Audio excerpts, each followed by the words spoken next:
This is the Max Kellerman Show. Broadcasting live from the ESPN 690 Anajar and Levine studios. This is Action Sports Jax on ESPN 690 with Brent Martineau and Austin Lane.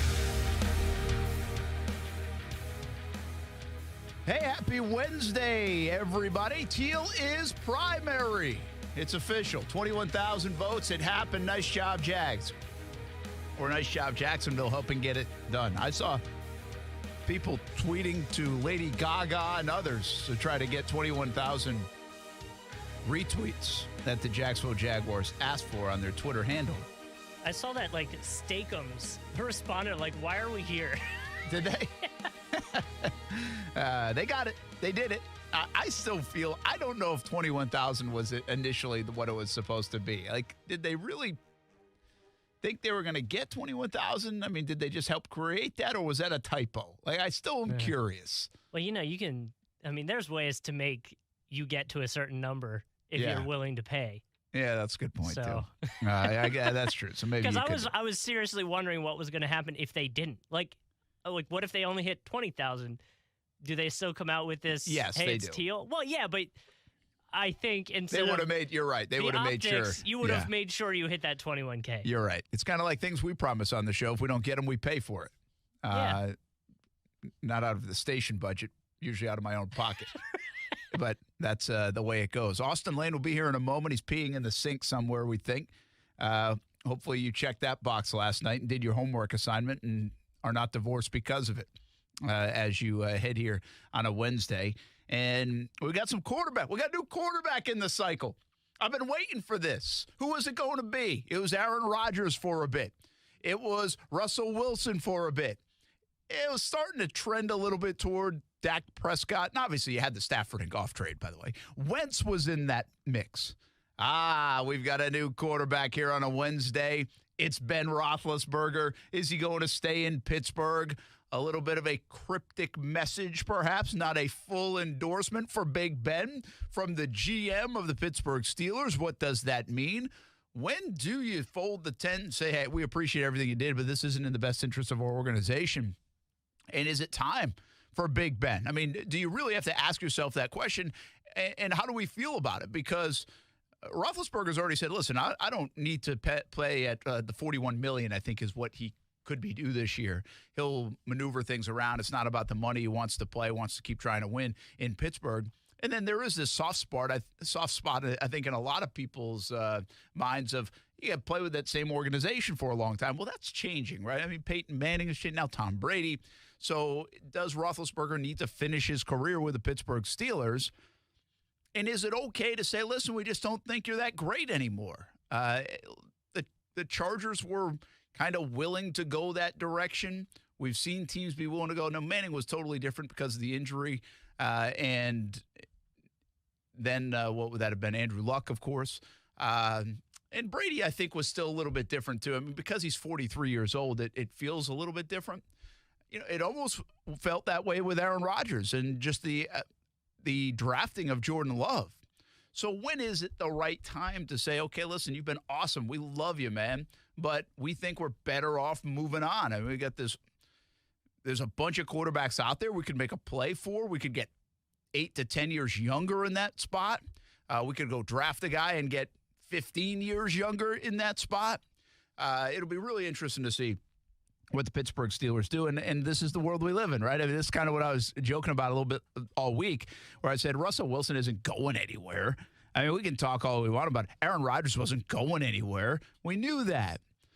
Ben Roethlisberger, I'm not so sure. I know it's just a comment. We're trying to make it bigger than it is, but maybe he should go somewhere. Maybe Ben Roethlisberger should be toward the end. So we got a quarterback in the mix. The carousel is running again. I love it. It was broken down for a couple of days, but now we got the QB carousel spinning at its best once again.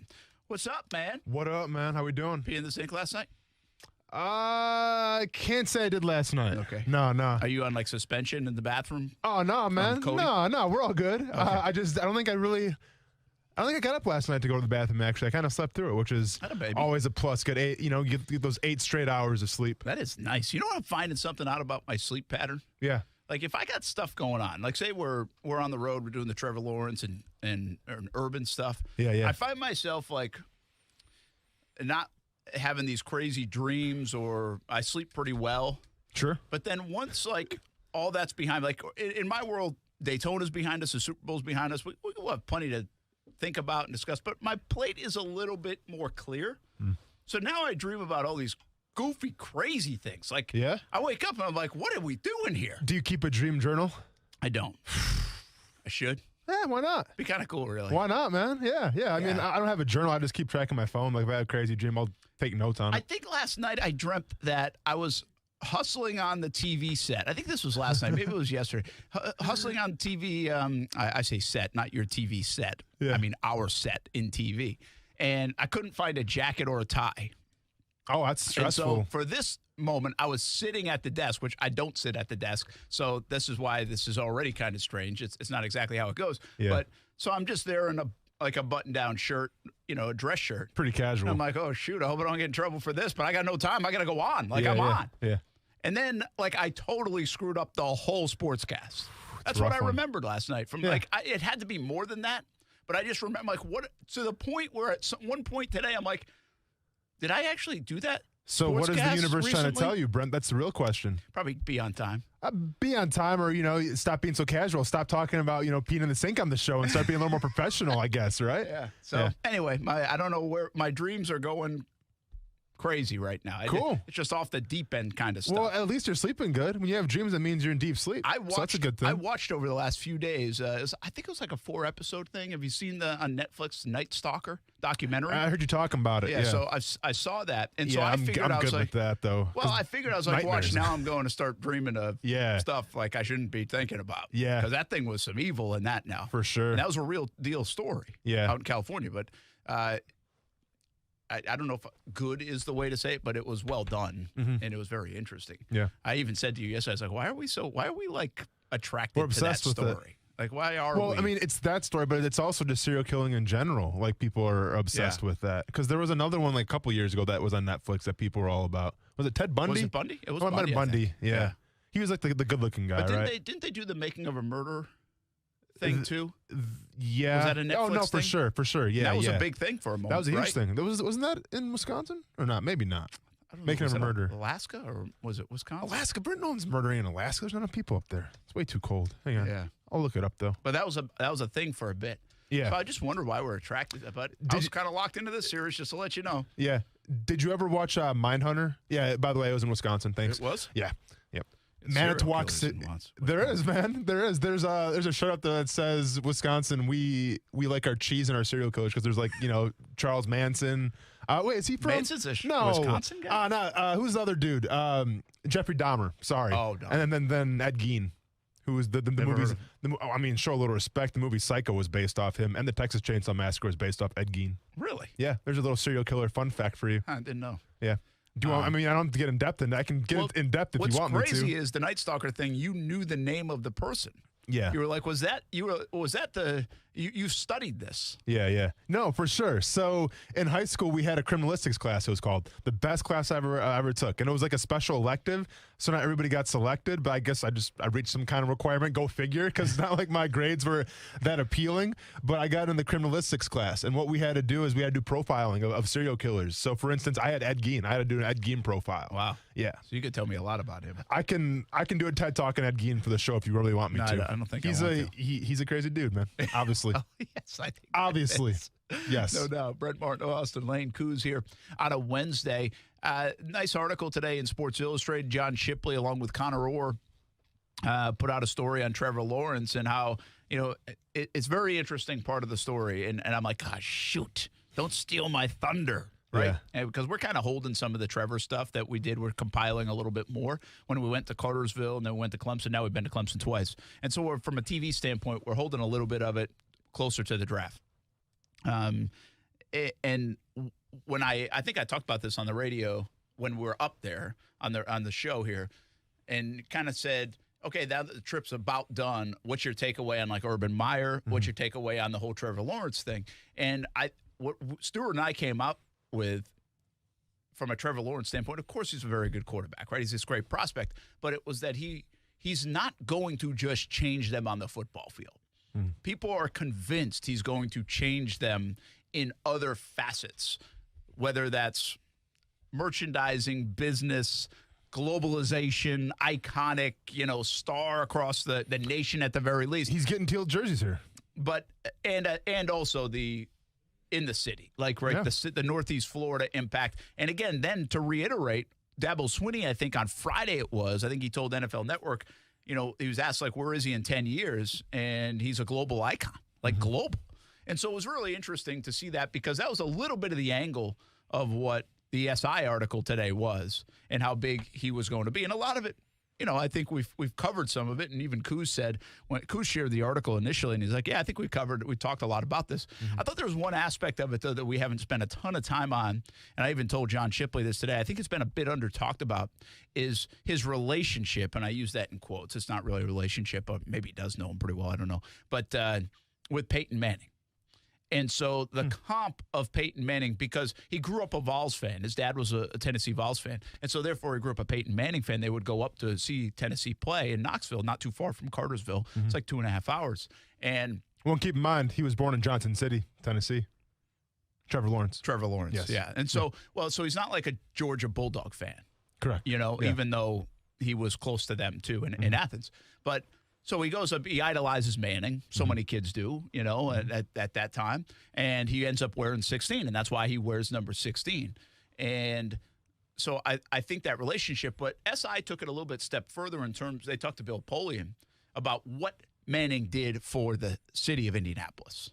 Where their organization was, where it is now because of Peyton Manning. Everybody says Lucas Oil Stadium, the house that Peyton built. Sure. Well, it's not only that. In addition to building that house, building that stadium, he helped build everything around it. I mean, Indianapolis, you would never say this 10, 15 years ago especially, and you even have a hard time saying it now, is a very cool city. Yeah. Indianapolis is it's in the middle. You wouldn't think there's a lot of character to it, Indianapolis. I mean, it's in the Midwest. It snows. It's not nice out, even in April. But what they've done to that city, and being in the middle of the country, to attract a lot of big events, from the Final Fours to Super Bowl, to everything, conventions of all kind, not just sports, they have really done a great job. And you go to Indianapolis, and people rave about it, and for good reason. It seriously is a pretty cool city to go to. It's not like New Orleans. It's not Miami. It doesn't have that feel to it, but it's a really cool city. Well, Peyton Manning helped that. It all came together. I'm not saying Peyton Manning built the city, but it all came together at the same time when they felt good about their football team, when they were building a new stadium. They started feeling good about their city. They started building their city. And so if you really fast forward on Trevor Lawrence, and again, this is an enormous amount of pressure to put on a young man, but let's be honest, that's what we do in our world. And the young man has already had a lot of pressure on him, and he's delivered. And I don't think it's too big for him to put this kind of pressure, because he kind of knows how to channel it. Sure. If you fast forward some 10 years, well, guess what they're going to try to do around here in the next 10 years? And try to renovate or build a new stadium. I mean, it's going to feel like a new stadium. What are they trying to do downtown? Well, they're trying to do stuff. We'll see if they're able to do stuff. What is Jacksonville right now? Now, this has nothing to do with Trevor Lawrence. It would be like this. We have Brandon Ponsel on all the time. It is a hot market, right? It's a fast-growing market in the state of Florida, Northeast Florida. People are coming in here from all over the place. It's growing. It's hot, with or without the Jags doing well. So if you can put all that together in the next 5 to 10 years, well, this will be much like Manning, and that collaboration and combination of everything working at the same time. It could be that way with Trevor Lawrence in Jacksonville. Listen, to me, I mean, obviously, and I'm not breaking any news here, it's all about winning football games. Because Peyton Manning's first year when he went 3-13, I'm not sure how much hype there was around the Indianapolis Colts. I'm not sure that the city was ready to say, well, Peyton Manning's our savior. We went 3-13. But then the next season, what does he do? He goes 13-3. And all of a sudden it's like, okay, this is different. We haven't seen this before. And obviously Trevor Lawrence has to do the same thing. Now with Peyton Manning, yes, it wasn't all him, but he kind of revolutionized the quarterback spot in terms of calling out the checks, the audibles, and everything like that. But he also played with some great talent. You had Mathis there, you had Dwight Freeney, you had Marvin Harrison, you had a Dallas Clark, you had a bunch of great wide receivers and tight ends and all that stuff too, and defensive ends to say the least.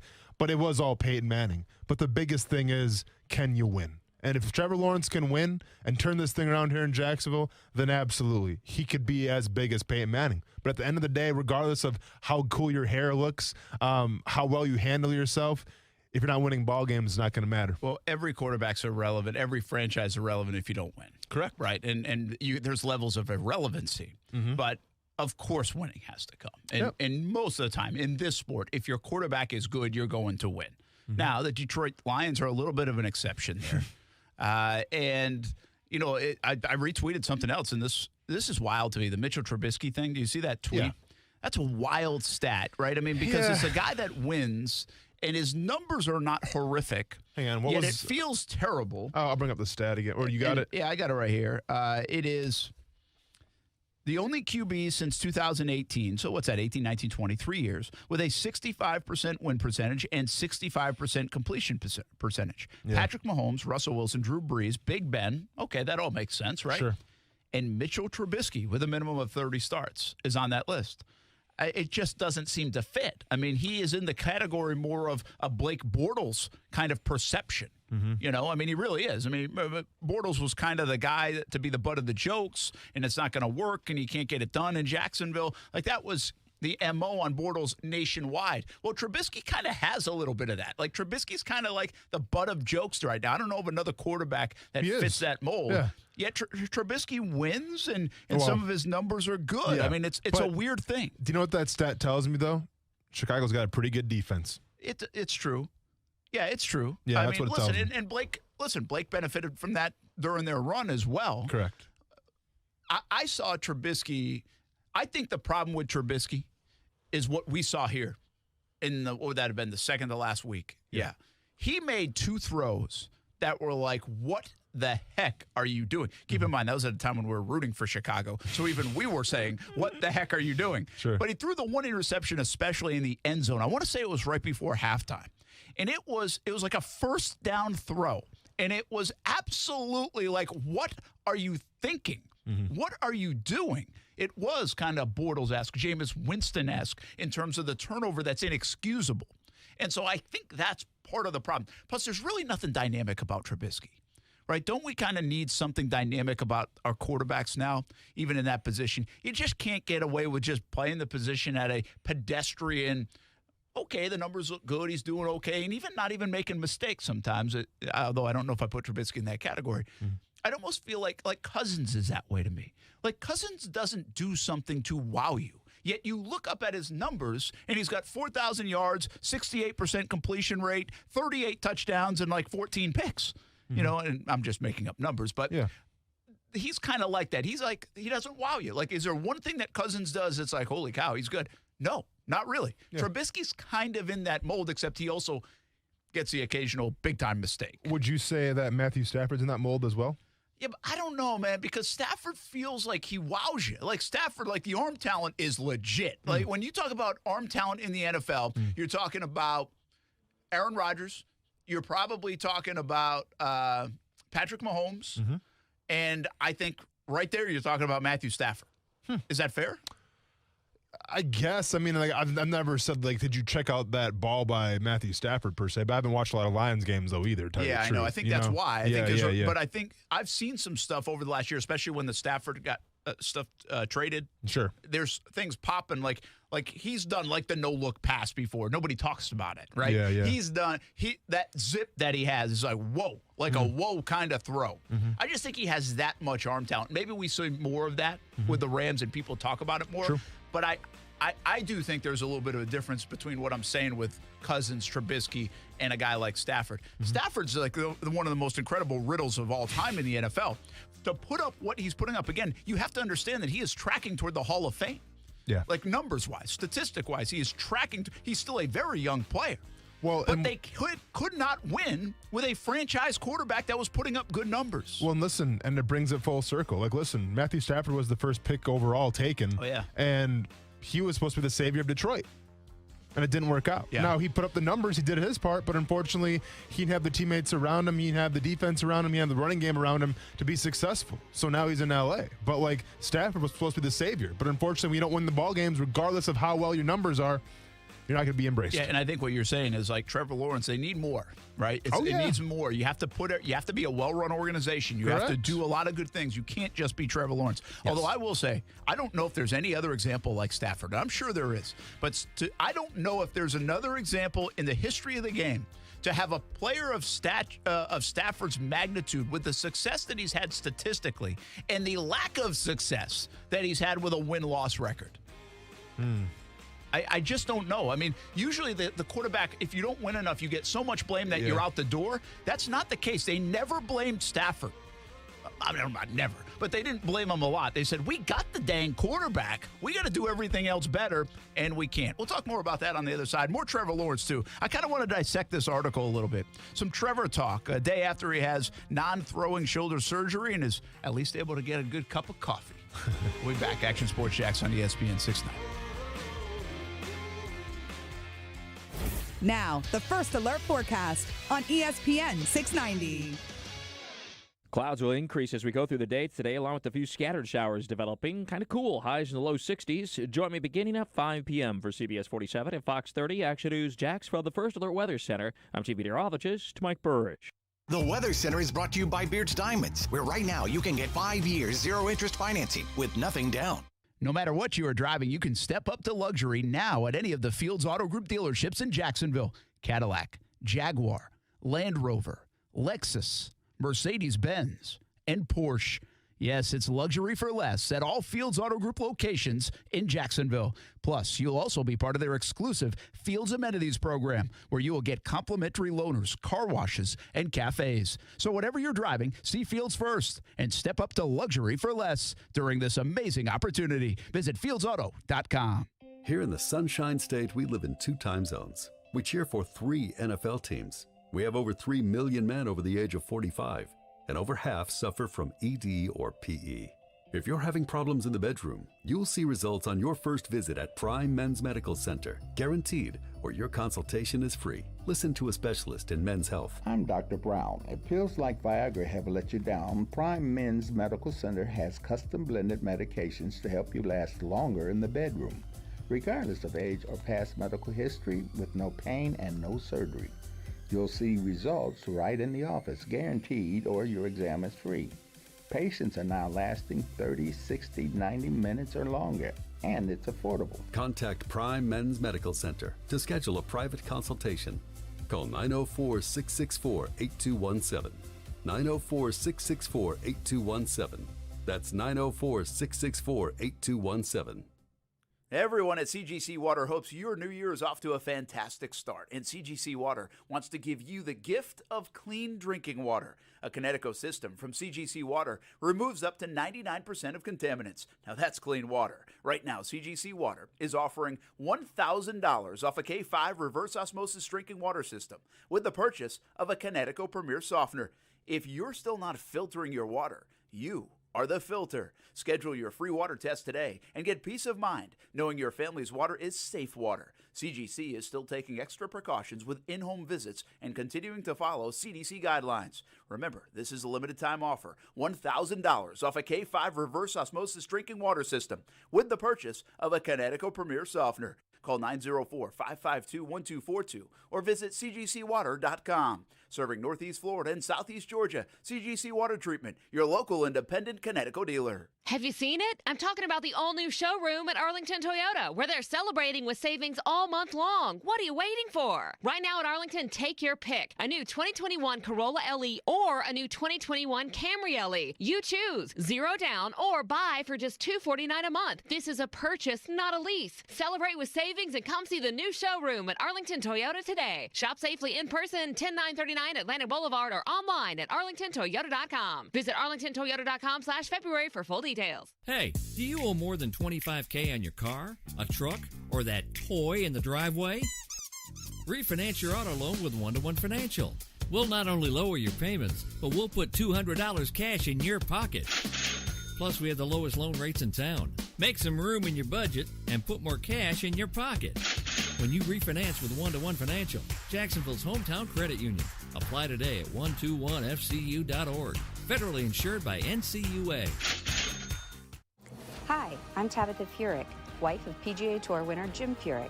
My husband and I are proud to work alongside the players to support Community Peds Care's efforts to help families battling life-threatening illnesses. It's 20 days until the players. Don't miss the gun show this weekend at the Ice and Sportsplex, featuring guns, knives, ammo, and more with concealed weapons classes twice each day. Doors open at 9 a.m. at the Ice and Sportsplex on Phillips Highway just off Emerson, Saturday and Sunday. Buy, sell, and trade. See you at the gun show. The Seminoles are here. Good shot again. Walker is going crazy. Knowles win it all. The ACC championship of the regular season. The reigning ACC champions look to defend their title in 2021. Puts up the triple. Good shot. You'll hear the horn. The Knowles will win. Catch the action all season long right here on your radio home of the Seminoles. Hear FSU basketball on ESPN 690. Thanks to Donato's Pizza, where every piece is important. Brent Martineau. But we could really take this show off the rails if we wanted to go all like half politics, half sports. Austin Lane. I mean, have you been on Twitter lately? Do you want extra $100,000? Do you want a scholarship? Let's go politics when we get back here. Action Sports Jax on ESPN 690. He probably doesn't remember, but I actually worked him out when I was with the Patriots. When he was coming out of college, he pushed me around on the field pretty good for about 2 hours. So yeah, we've had some contact. It's early in the stages. I think he's having. We obviously know his skill set and what he's meant to the Texans. Having played against him twice, the type of player he is. So we'll just kind of see how it goes. Like a lot of these guys that that are coming available over the next few weeks. See kind of where their interest is, and then make a determination if it's an avenue that hey, we want to go down, and are we a fit potentially for some of these guys that become of it. Ooh, that's a tough one. Mention the Patriots in there. Ooh. So I was thinking like Caserio or someone like that. Well, that's talking about J.J. Watt. So Houston is already. I'm going to say the Pittsburgh Steelers, and that's Colbert. No, your hint will be. I'm trying to do this without. I still even think with this hint you won't get it. They play the Jags usually on Thursday night. That's the team. So it's Robinson, the GM. Yes. Yeah. I didn't know who the GM of the Titans was. Yeah. It definitely wasn't Vrabel. I mean, take that, I guess, if you want that point. I wouldn't feel good about it, but you can take that point. J.J. Watt, I wouldn't feel good. I feel good. I'm just saying, if it was me, I wouldn't feel good about it. But you can take it. That's a heck of a pull. I had his name. I wouldn't feel good about it. How many GMs in the league can you name? I don't know the GM of the Jaguars right now. What is it, Balky, right? Trent Balky? Yeah, do we even know we're saying it right? Two A's? Balky? I thought it was 2 A's, right? Balky. Hey, it's 2 A's, right? Or 2 A's. Yeah, it's aggressive. It's an aggressive last name. If you ask people who the GM of the Jags were, how many people would say Urban Meyer? Well, technically. That's what I mean, his name's on the press statement. You know what I'm saying? That's a good point. Brent Martineau, Austin Lane, Coos here on a Wednesday. J.J. Watt said he loves free agency. Yeah, bet you do. Seriously, how much fun would that be? You go in college. If you're a big-time player, right? Yeah. College guys come after you and you get recruiting, and to a point where you get tired of it. Sure. Like, again, I say this all the time during signing day. I think people get tired of it by the time they sign. And I thought you'd ask me, did I like free agency? I'm like, well, Brent, I would have took whatever I could have gotten. All right? So no one was really coaxing me and coveting me, but okay, go on. I was not going there. Okay, well, I went there. But I guess for a guy like Watt, he was a Wisconsin guy. Yeah. Was he a big-time, like, 4-star, 5-star guy? Oh, no. He was a Western Michigan guy. He played tight end in Western Michigan, was delivering pizzas, and then wanted to go to Wisconsin. So he actually transferred. I think he got a scholarship right away. He might have walked on it. Okay. I'm not sure about that. Okay. But he wasn't that big of a recruit in high school. So he's not this ballyhooed guy. But no. Either way, you have that one time in your high school career, potentially, to what levels it's varying. And then, you probably, I would say a pro athlete would hit free agency most of the time, at least once in their career. Sometimes. Well, this is like the first time for J.J. Watt. It is. I mean, by technicality, you were a free agent. My experiences was different than J.J. Watt's experience. But, yeah, I guess I was a free agent, correct? Yes. So I can see why he would like this. right now. Listen, it feels good to be wanted. Yeah, that's what I'm saying. It feels you good got to be people courted. calling. You got people you've got say, oh, I guess I can go here. I can go there. Money doesn't matter to you at that point that much. No. As you say, it's what the money says. Sure. So, but even with this, I'll be honest, I don't think it's not even about what the money says for J.J. Watt anymore. Yeah, it's all about chasing a ring. Yeah, I think it's about what the team dynamic says, honestly. So I could see why he's excited about it. Mm-hmm. How many teams do you really think are interested in Watt? Listen, the Jags can say they're interested, but I don't think it makes a lot of sense for Watt, and you can even make the case that it doesn't make a ton of sense at this moment for the Jags. Mm-hmm. So I get it. 31 teams are going to be interested in J.J. Watt. If he called and said, I'd like to play for you. I understand that. Let's be realistic here. Teams have to have money. Mm-hmm. Teams have to need a spot. Mm-hmm. And according to J.J. Watt, or at least what we think we know, they have to be ready to go chase a W. Right? They have to. It's not like J.J. Watt's going to go to the Jets or anything, man. Like, there's no way that's going to happen. So how many would you say? Pittsburgh, Green Bay, Cleveland, Tennessee, Tampa. Would San Francisco be interested? They got so much firepower. The Rams, they can't be. They're already spending so much on their defense. Seattle? Yeah, possibly. You said Pittsburgh already, right? I did. You did. So I got a half a dozen teams right now. So let's just say 10 hang teams. on. Let's just say 10. Miami? I don't think he's interested in going to Miami. Even Buffalo, I don't think he's interested. I mean, Buffalo could use him, but I don't think he wants to go to Buffalo. I think he wants to go, honestly. Buffalo would fit in my category, though. Sure. Because they're good enough to go chase it. And do you think the Saints would be in that category or not? Probably not with Drew Brees, though? You know what's going to happen? Without Drew Brees, yeah, probably too much curiosity for Watt. Correct. To know. Anyway, let's just say 10 teams. I like it. Right? So that's got to be kind of fun. Sure. And here's the other thing. Unlike the college recruiting, where it just never ends. Because it's a few years worth of it if you're a big-time recruit. Mm-hmm. This is fun because it's about a month. Like, he knows on March – today's a month away from free agency starting, which means he knows in a month. So he can get tired of it, but the most it's going to be is about 4 weeks. Yeah. So that's not bad. I mean, so I can see why Watt likes it. Yeah. Where does he end up? That's the question of all questions, isn't it? A part of me wants to say Pittsburgh, but we don't know what's going on with Ben Roethlisberger. I mean, because you can see playing with TJ and JJ playing together. Yeah, you can definitely see that. I think it's almost like too obvious. You think so? Yeah. See, I think Green Bay's too obvious. Because, he grew up a Packers fan. Like, he's always talked about the Packers on Twitter. I would put both of those as being obvious. And plus, his wife plays in Chicago. She plays professional soccer in Chicago, so that he'd be a lot closer to her. I mean, that makes almost too much sense. I think the Bears are out of it. I don't think they're the Super Bowl contenders. So it would make sense for him to go play in Chicago just because, once again, his wife resides there with their soccer career. But I think it's either Green Bay or Pittsburgh. Well, there's some rumors this week that Cleveland might be an interesting. Yeah. Hooking up with Myles Garrett potentially. Yeah. And they need defensive help. Oh, of course. Really? But isn't Cleveland kind of the enigma? Because I feel like Cleveland's always, they spent Odell Beckham Jr., they got Austin Hooper, but somehow they still have a lot of money left over to spend on people. Because they have, they're free in the salary cap.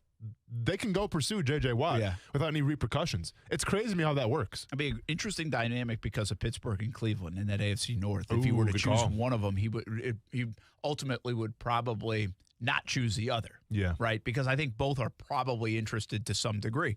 I'm going to give you one that I don't think a lot of people are talking about. Tampa? No. Oh, I think it's Tampa. I don't think people are talking about this one at all when it comes to J.J. Watt. Maybe I'm just not reading the right stuff. Hit me with it. It's the Indianapolis Colts. They're already very good on defense. Yeah. Why not get even better on defense? They've got a ton of money. A ton. I mean, they have a very good football team, and so you think they don't have they have the money of the Jags and the Jets. They have that kind of money. Who's the quarterback, though, Well, Brent? I know, but you know you're going to end up with a good one. And by the way, maybe you pull a Jimmy G trade first and then end up with him. Who knows? Yeah. But I'd say keep an eye on something like Indianapolis going all in. Can't you just see Tampa Bay replacing Sue with J.J. Watt? Yeah, and I think playing with Tom Brady. I think the reason he went, one of the big reasons he went at the timing that he did to Houston and said, let's go. I believe that J.J. Watt was probably done with Houston anyway. But I think it might have been more Houston going in a different direction, knowing they're recycling a little bit. he's getting a little bit longer in the tooth. It might be time to say, hey, JJ, go win somewhere. We're not going to win right now. Who knows when we're going to win, but we're not going to win right now. Yeah. But I think the Tom Brady Super Bowl again, with guys like Antonio Brown coming in, even a guy like Fournette coming in, but Sue coming in, all these guys that came at Gronk coming back. I think J.J. Watt is almost jealous or really envies that situation. Yeah, he envies for sure. that situation. Envy is a better word here. But I think he saw that, and it was like 24 hours later that he said, all right, Houston, we're done. And so I do believe they are very much in play because of that. Not only because there's some sense, it makes some sense if Sue's not going to be there, which it doesn't look like he'll be there. They need some help on defense if Shaq Barrett's not there as well. But to go play with Brady, to go try to make another run, to play with that group of players that know how to win, ultimate professionals, and Gronk and Brady, and I think Mike Evans fits that category, and others too fit that category. I think he really would welcome that atmosphere. Bruce Arians is a good guy to play for. So I don't necessarily think it's just like, hey, because Tampa can win. I think it's more about the people in Tampa that could get J.J. Watt. It certainly doesn't hurt that if you're on that team, you probably have a chance to win for sure as well. But I tell you what, I don't think it's going to be Pittsburgh. I don't think it's going to be Green Bay. See, I would probably, if I had to put my house on it, which has never been a good idea, I would probably. You've lost 2 of them already. I'd probably put it on Tampa, but if I want to win a big bet, I'm taking Indianapolis. Watch out for Indianapolis. I mean, I get it. Like, same division, okay, maybe. But like I said, I mean, does Jimmy Garoppolo do it for you? Like, are you that confident in Jimmy Garoppolo that he's going to get you to the promised land? I have a hard time believing that. I think you're more confident, obviously, with Aaron Rodgers or Tom Brady. I'd say if you get a little bit of an upgrade at quarterback, and Rivers was good this year. I mean, it's just ended up being a loaded. He didn't play poorly in that game. They just didn't win that game. I just think they are a very talented team right now if they get the right quarterback. Is Jimmy Garoppolo going to hold you back? I don't think so. Is he going to elevate you? Maybe not. But I'm not sure you need much elevation at the QB spot in Indy to be in the mix, to have a chance. They're a pretty solid football team on a lot of different levels. The only good thing about that being in the Jags division is, they're a solid football team, but injuries certainly change that in a heartbeat. That can happen in 3 weeks in time in the NFL.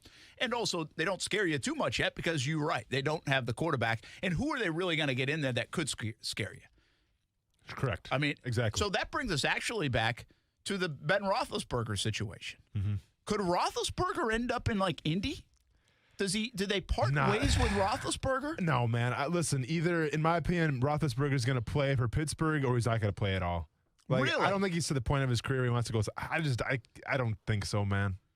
I'm running a little bit with the Colbert of course you are. Quote here. Of course you are. Just like we talked about with Russell Wilson, now you run with the Colbert quote. Well, yeah, I mean, I am. KQ Goldberg for the folks that haven't listened or haven't heard the quote yet. Yeah, the quote was, hold on, I'll find it. Hold on. But anyways, if you're asking, here it is. Ready? Okay. Yep. That was quick, wasn't it? Yeah. Steelers GM Kevin Colbert doesn't give a strong endorsement for Big Ben as QB in 2021. Quote, as we sit here today, Ben is a member of the Pittsburgh Steelers. Oh, that's always dangerous. Member of the Steelers. He reiterated to us that he wants to continue to play. We told him we have to look at this current situation. Somebody else kind of says he wants to continue to play. We told him, quite frankly, we have to look at this situation, which reads a little stronger, quite frankly. Yeah, no, it does. But I don't know, man. I'm. What would you do if you were the Steelers? Not Ben. Ben wants to stay in Pittsburgh. I understand why, and that makes sense, and they're a good football team. But if you're the Steelers, is it time to take a look and be like, listen, the guy can't move? No, listen, if you're the Steelers, you can always plan for the future, right? I mean, they brought in Dwayne Haskins maybe to plan for the future.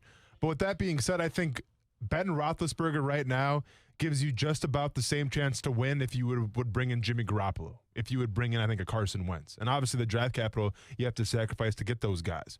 So I roll with Ben Roethlisberger another year, but at the same time, obviously I'm planning for the future because, everything's on the table. I mean, Ben's got maybe 1 or 2 years left. I mean, he's on the back nine of his career for sure. So you have to plan for that future.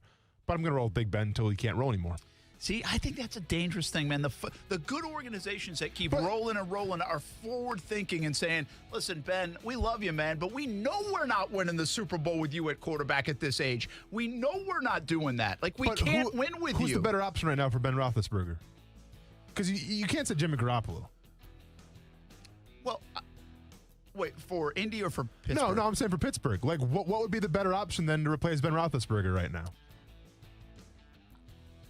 I look at that question as more, is it better to have a 38-year-old Ben Roethlisberger and a 39-year-old Ben Roethlisberger for the next year or two, or is it better to have a 28-year-old Jimmy Garoppolo for the next handful of years or whatever? I'm just saying, if I'm in the business of winning right now, which I think the Steelers kind of are, they always I'm going Big Ben. Are. Yeah. I agree with you that this year, yes. Yeah. I would still go with Big Ben in that conversation. Gotcha. But I'm not by a lot, man. I'm actually thinking about it. That tells you that if you can find something else that's an upgrade, that you think is an upgrade over the way Ben's playing now, not his career, Hall of Fame career, 2 Super Bowl career, not that. I'm talking about the way he plays now, which is a statue. The guy that plays like a statue just retired. That's Phillip Rivers. He can't move. He doesn't have the mustard on the football. Roethlisberger, questionable arm strength, although he did zip some toward the end of the year. But there were some questions about that. See, that again, I will say, statue Tom Brady, yes. But he's a little bit of an outlier here, and he also has that fastball still. So we'll bring back full circle. Watt's going to Tampa, you think? I think Final Watt answer? Goes to Tampa. I'm saying Green Bay.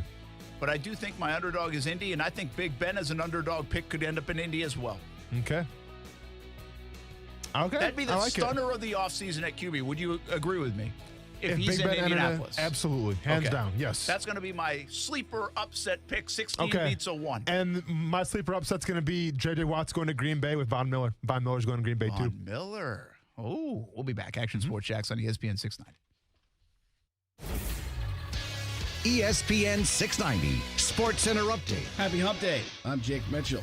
Clemson QB, long hair enthusiast, and widely agreed upon number 1 pick Trevor Lawrence underwent shoulder surgery yesterday in California on his non-throwing shoulder. Reports say that the surgery went, quote, great. Here's Tim Hasselbeck, ESPN NFL analyst. He checks a lot of boxes. He does a lot of things really well. Is it a guarantee that he's going to be great? No, I'm chuckling here and Zubin, talk about Andrew Luck as this generational player.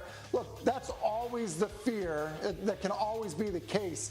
But if you're looking for the thing that gives you all this concern, I just don't know that there is something that's obvious that gives you concern about him. And the Jacksonville Jumbo Shrimp are holding a food and beverage job fair today from 4:30 p.m. to 8:30 p.m. at 1-to-1 Financial Park. This Sports Center Update is brought to you by Morgan & Morgan. Morgan & Morgan, for the people.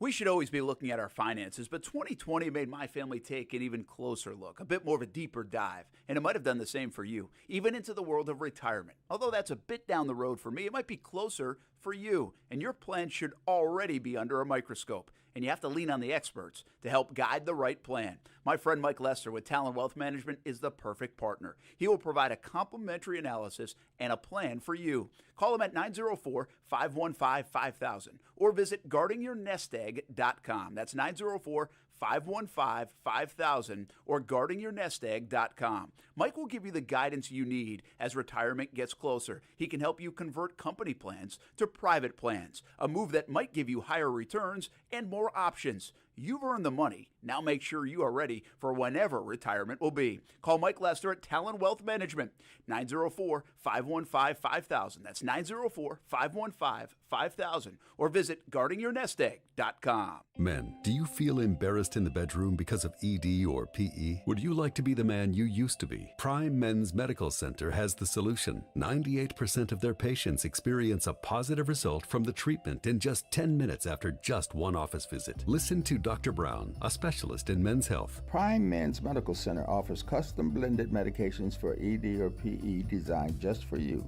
There's no pain or surgery. If you have diabetes, high blood pressure, or prostate issues, not a problem. If Viagra, Cialis, or Levitra have let you down, not a problem. Now men are lasting 30, 60, 90 minutes or longer. and it's affordable. Contact Prime Men's Medical Center to schedule a private consultation. 904-664-8217. You'll see results on your first visit guaranteed or pay nothing. Call 904-664-8217. 904-664-8217. That's 904-664-8217. It is the home of the Action Sports Jax Dream 18, and make it your home course as well. The golf club at Southampton in North St. Johns County, located off County Road 210. It's family-owned and operated. Southampton is a fun course to play, and the golf club at Southampton offers club membership programs starting at just $79. With its elite practice facilities and player-friendly golf course design, it'll be your gateway to a great time with the family or with your buddies. For information on the membership programs, call the golf club at Southampton, 904-287-PLAY. Again, it's 904-287-PLAY. I should have my kid tell you about Jumpin' Jack's House of Food. It's Ty's favorite burger in town. Make it one of your favorites as well. Jumpin' Jack's House of Food has 3 locations now: Atlantic Beach, Mandarin, and downtown Jacksonville. Change your life burgers. But they have salads, pizza, and much more on the menu, too. Let Jumpin' Jack's House of Food be your great neighbor. Lunch or dinner with the family, or they will cater parties from 200 to 500 people. Jumpin' Jack's, HOF.com for online ordering. Jumpin' Jack's House of Food, open 7 days a week. For the ones finding new ways to ensure the job always gets done. For the ones wearing many hats. For the ones who are hands-on, even from far away. And the ones keeping business moving forward. We are Grainger, offering supplies and solutions for every industry, with 24/7 support and experienced staff at over 250 local branches. Call, click Grainger.com, or just stop by. Grainger, for the ones who get it done. This message is sponsored by the Florida A&M University Medical Marijuana Education and Research Initiative, the Florida Association of Broadcasters, and this radio station.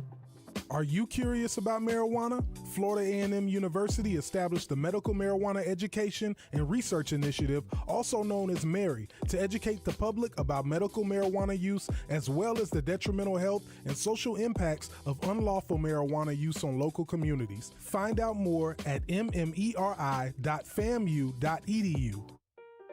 Have you wanted to speak a new language but thought it'd be too difficult or take too much time? Then try Babbel. In just 15 minutes a day, Babbel teaches you conversations that you will actually use. With 14 languages and lesson topics like travel, business, relationships, and more, you'll learn what matters most to you. Babbel.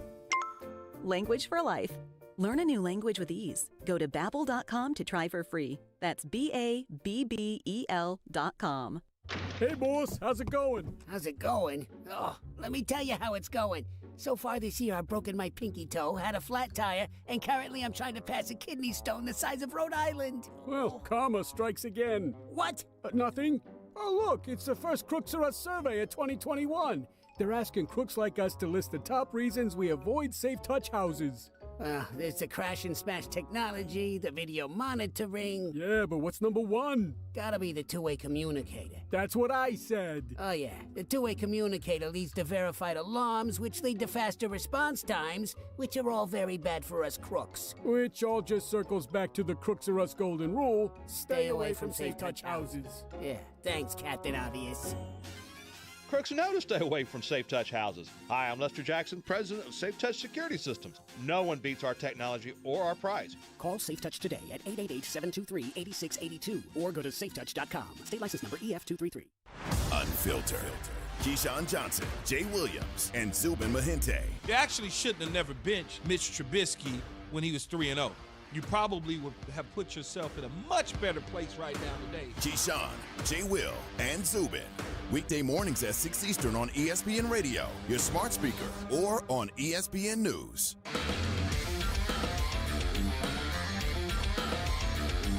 It makes all the sense in the world for him to take a look at the Cleveland Browns. The Cleveland Browns are a team that was on the cusp of clipping whether or not Patrick Mahomes finished the game in Kansas City or not. He got hurt, obviously, but the Browns were right there. They had started a little bit of momentum, turning the corner. You had a J.J. Watt on the opposite side of a Myles Garrett at times, or you slide him inside to play in a 3 technique or 2 technique or whatever you want to do with him from a defensive line standpoint. You can certainly get something out of that. And maybe it doesn't cost you $17 million. It costs you a little bit less because he feels that he could be the guy, the locker room leader, the guy that could certainly get the youth to play and understand what it's like to be in this league and fight all the time. Those are the sort of things that add value to a guy like J.J. Watt. It's not his 3-time Defensive Player of the Year award because that was done in Houston. It's what are you going to bring to the table over the course of this season? Keyshawn, J. Zubin, ESPN 690 in the morning. 6 a.m. until 10 a.m. here on ESPN 690. I love Brady. You see, he puts a video out. I don't know if he did it, but it was all about him getting like, I can't believe he's still playing and Tampa's getting. It's one of those type of deals. And he's like, I love sports talk radio or something. Yeah. I just retweeted. Thanks for listening. But that's an interesting one. Like, I don't remember a lot of backlash on Brady going to Tampa. Now, I know it got off to a slower start, and then people talked about the relationship between him and Arians and all that stuff. Mm-hmm. But was there a ton of backlash? Like, was that a risky move by Tampa? No, because you're coming off of Jameis Winston. So, I mean, how... And you were building it to, like, put all these pieces together. Sue. Of course. Right? You had one more year with Barrett. They put him on the franchise tag. Yeah. Like, you were like making a run with, needed that quarterback. You needed Phillip Rivers, or you needed Brady, or... I mean, let's go ahead and give Tampa Bay a lot of credit for winning the Super Bowl this year because, I mean, it was improbable. I mean, for playing in a pandemic, a lot of new pieces, they got the job done offense and defensively. But let's not say that they went out of their way and I can't believe they got Tom Brady. What a good call that was. Wow, going against the grain and getting Tom Brady. Oh, I'm sorry, you got the GOAT?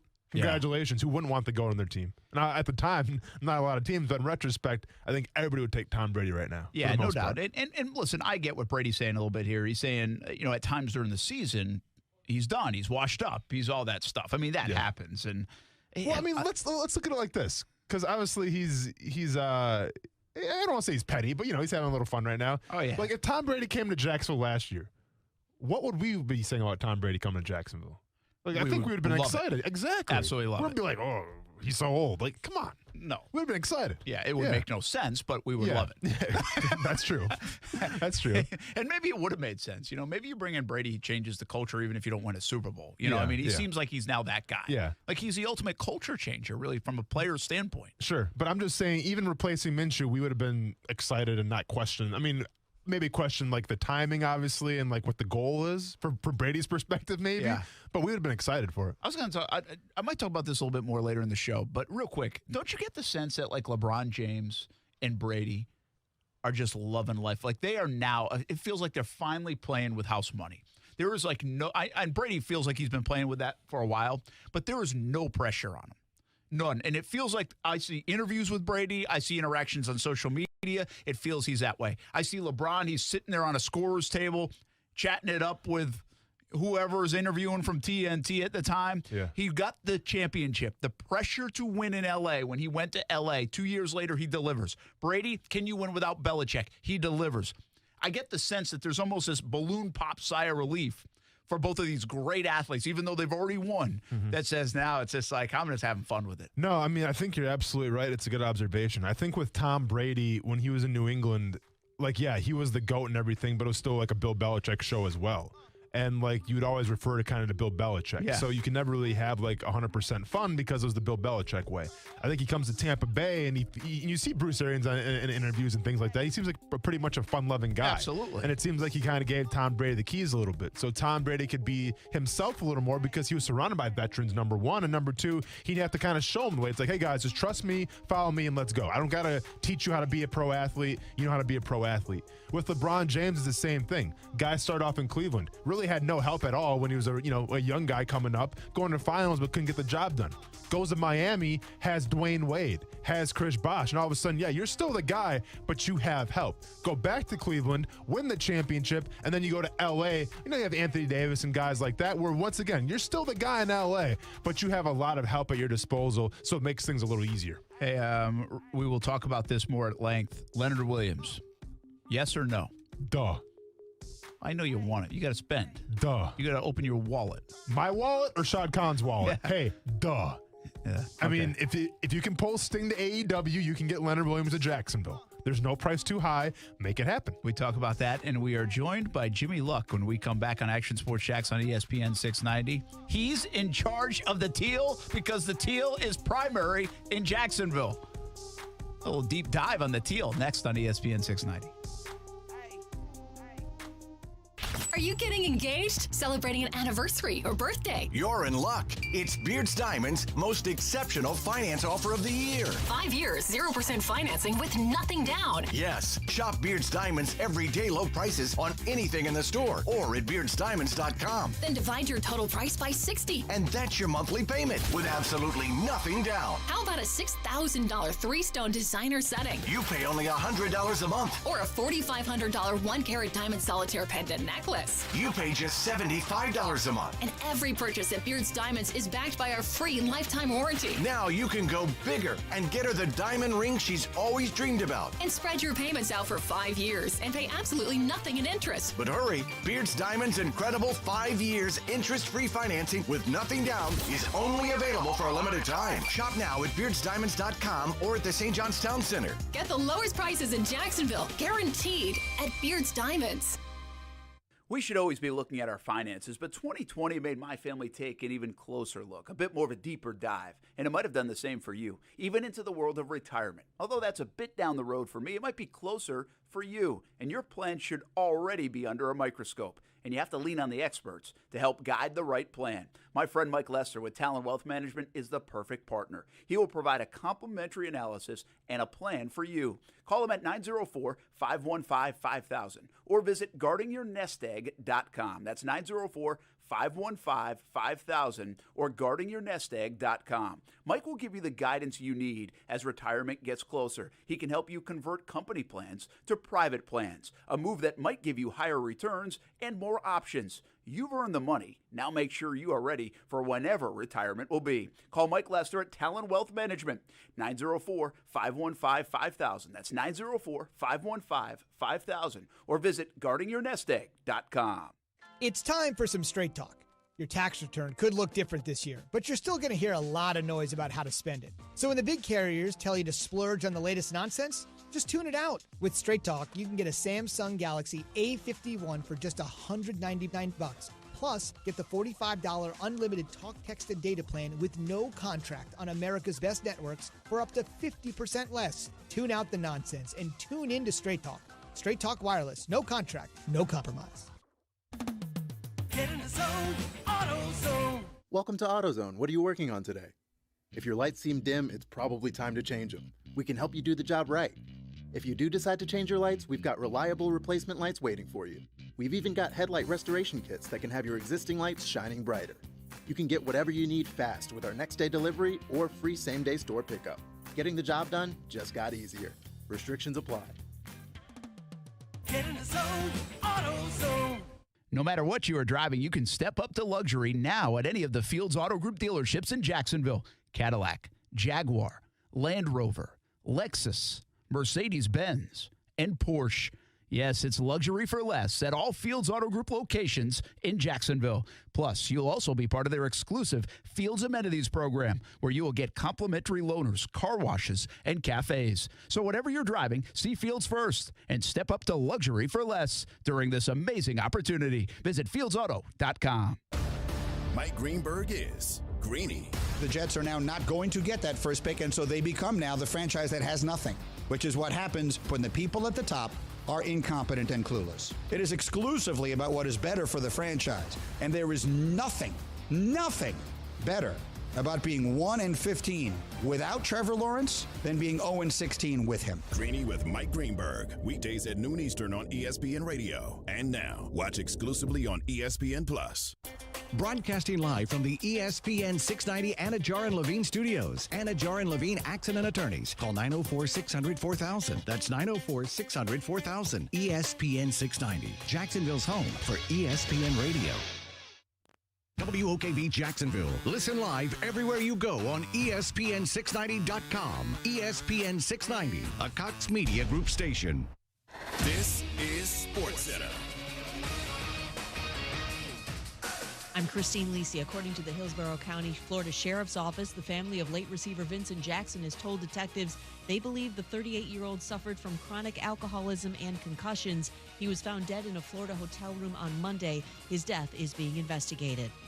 It's just another day in the J.J. Watt sweepstakes. Might be a couple of weeks before the former Texans star defensive end chooses his next team, and he does have options. Browns among the teams that have reached out. Cleveland checks one of Watt's boxes as a legitimate Super Bowl contender. Plus, it can compare him with another star defensive end, explains ESPN's Emmett Golden. If you can complement Myles Garrett with J.J. Watt, I mean, who are you going to double team? And I think that will take that defense to the next level, no pun intended. And I think it would just help the defense out in the Browns tremendously, and I think J.J. would get what he wants. He'd get a shot at playing in the Super Bowl. Emmett Golden on Keyshawn Johnson, Jay Williams, and Zubin Mehenti. Today marks the start of spring training for 14 Major League Baseball teams with their pitchers and catchers reporting in Florida and Arizona. Do you own or rent your home? Sure you do. Fortunately, Geico makes it easy to bundle your home and car insurance. It's a good thing, too, because having a home is hard work. Go to geico.com, get a quote, and see how much you could save. Geico.com. Easy. Broadcasting live from the ESPN 690 Anajar and Levine studios. This is Action Sports Jacks on ESPN 690 with Brent Martineau and Austin Lane. Teal with it. That's the shirt. Thanks to the Jags for dropping it off. Kind of like it. Homering up here. See, for me, it's homering up. For you, you're a former player. It's part of who you are, Austin Lane. Feels right, Brent. Feels just about right. Now, you love the teal. Well, yeah. Yeah, it's what the city's known for. So let's go ahead and embrace it, right? Yes, let's do it. Let's get that. Let's embrace the fact that teal is now the primary home uniform color of the Jacksonville Jaguars. And with that, we bring in head equipment manager Jimmy Luck right now on Action Sports Jacks on ESPN 690. Brent Martineau, Austin Lane. Jimmy, rave reviews. I did a poll yesterday, and it's not official or anything, but I had about 1,200 votes. 90% said yes, and the folks that said yes wanted names, numbers, addresses of the folks that said no. Yeah. Well, we got it done. You got to push through. We had Twitter come through for us, so we're good to go now. How excited are the people inside the building about teal? Why teal? Why did we go back to teal now? Well, we kind of listened to the fans and the players, and they've kind of been calling it for a few years. I think anytime a new owner takes over, he kind of wants to put his little mark on things. And, it went through the same thing when I was with the Atlanta Falcons, and Mr. Blank bought the team and kind of changed the uniforms. Mr. Blank bought the team, kind of changed it up a little bit. And it's kind of funny. I guess the rumor was Mr. Blank didn't like teal. And that was never true. He just liked black better, and so he went with that. And then everybody just kind of realized, like, hey, maybe this is time to do it now. Everybody's kind of been wanting it. The all-teal game went over real well. So, with some of the NFL rules, you can't just change overnight. So it took a little bit to do it, but we did it as soon as we could. I love the highlights of the press release, by the way, and one of them includes the Jaguars wore teal jerseys and white pants, and fans know this. I don't even have to tell them. During the 62-7 victory against Miami in the postseason, of course, one of the biggest, if not the biggest, win in franchise history. Tony Baselli matched up with Jason Taylor, held Taylor without a sack in a 28-21 victory against the Dolphins. The team donned teal jerseys and white pants that day. Keenan McCardell caught a 56-yard game-winning touchdown. So there's been some good moments all the way up to this recently. Jaguars wore teal jerseys, black pants in 2019 Thursday Night Football, of course, against Tennessee. 20-7 win. DJ Chark, Josh Lambo, all having big games. Josh Allen, a couple of sacks. So it's been a pretty good uniform combination for the Jags. They've had some big-time moments along the way. Jimmy, what does this mean? Like, how often can the Jags wear teal? What does it do for the black combination, the white uniforms? Can you set us straight on that? Yeah, so it basically, everybody's heard the word. It's our primary home jersey now. So pretty much any home game, we have the option to wear teal. Now, obviously, if it's September and it's 1,000 degrees out there for that first game, we're probably going to wear all white and make the other team wear a dark jersey to provide maybe a little bit of an advantage. But other than that, we probably will wear teal almost every game here in Duuuvall. And, we kind of like to try to maybe keep it that way, that if for some reason we do go back to London, we would probably continue to wear our black jerseys there. But But anytime at home, if it's not super hot, I feel like we would wear the teal jerseys. And then if anybody tries to do that to us, to wear white at home early in the season, which some of the Florida teams do, we would wear our teal jersey for that. Brent, are you listening? Competitive advantage. Yes, very. I told you it's a real thing, man. I don't. You don't want to listen to me. I'm telling you, that white jersey compared to it used to be the black jersey, but now it's the teal jersey, makes all the difference in the world. Man. I don't know. He said a little advantage, not all the difference in the world. Jimmy said a little. We saw Indianapolis come to town and absolutely wilt with that heat this past season. Jamie, I got to ask you, in terms of the locker room hype, obviously I'm sure the guys are excited and everything. Do you kind of have a feeling though, like, are they going to lean more towards the black pants, the teal pants, or the white pants? Like, what would you say is the most popular combination involving the teal jersey? I would probably say it will be the white pant, but that's something that we can go at any time. We just really have to declare the home jersey. So if we get on a little run and we wear the white pants and get a couple wins, we'll keep wearing them. Or we need to change up, we'll mix it up. I don't see us wearing all teal, but maybe once a year. Or something like that, kind of like the old Color Rush kind of theme. But it's whatever whatever we want. We'll kind of set some parameters. Probably early in the season we'll wear the teal jersey and white pants. Again, maybe because of the heat or something like that. But then, later in the season we'll probably at least mix in, like I said, the all teal once and at least the black pants once. But maybe we get hot and we just keep running it back. Jimmy Luck with us here on Action Sports Jacks on ESPN 690. Brent Martineau, former Jacks player, Austin Lane. And we're talking about teal being the primary color. Jimmy, the head equipment manager for the Jacksonville Jaguars.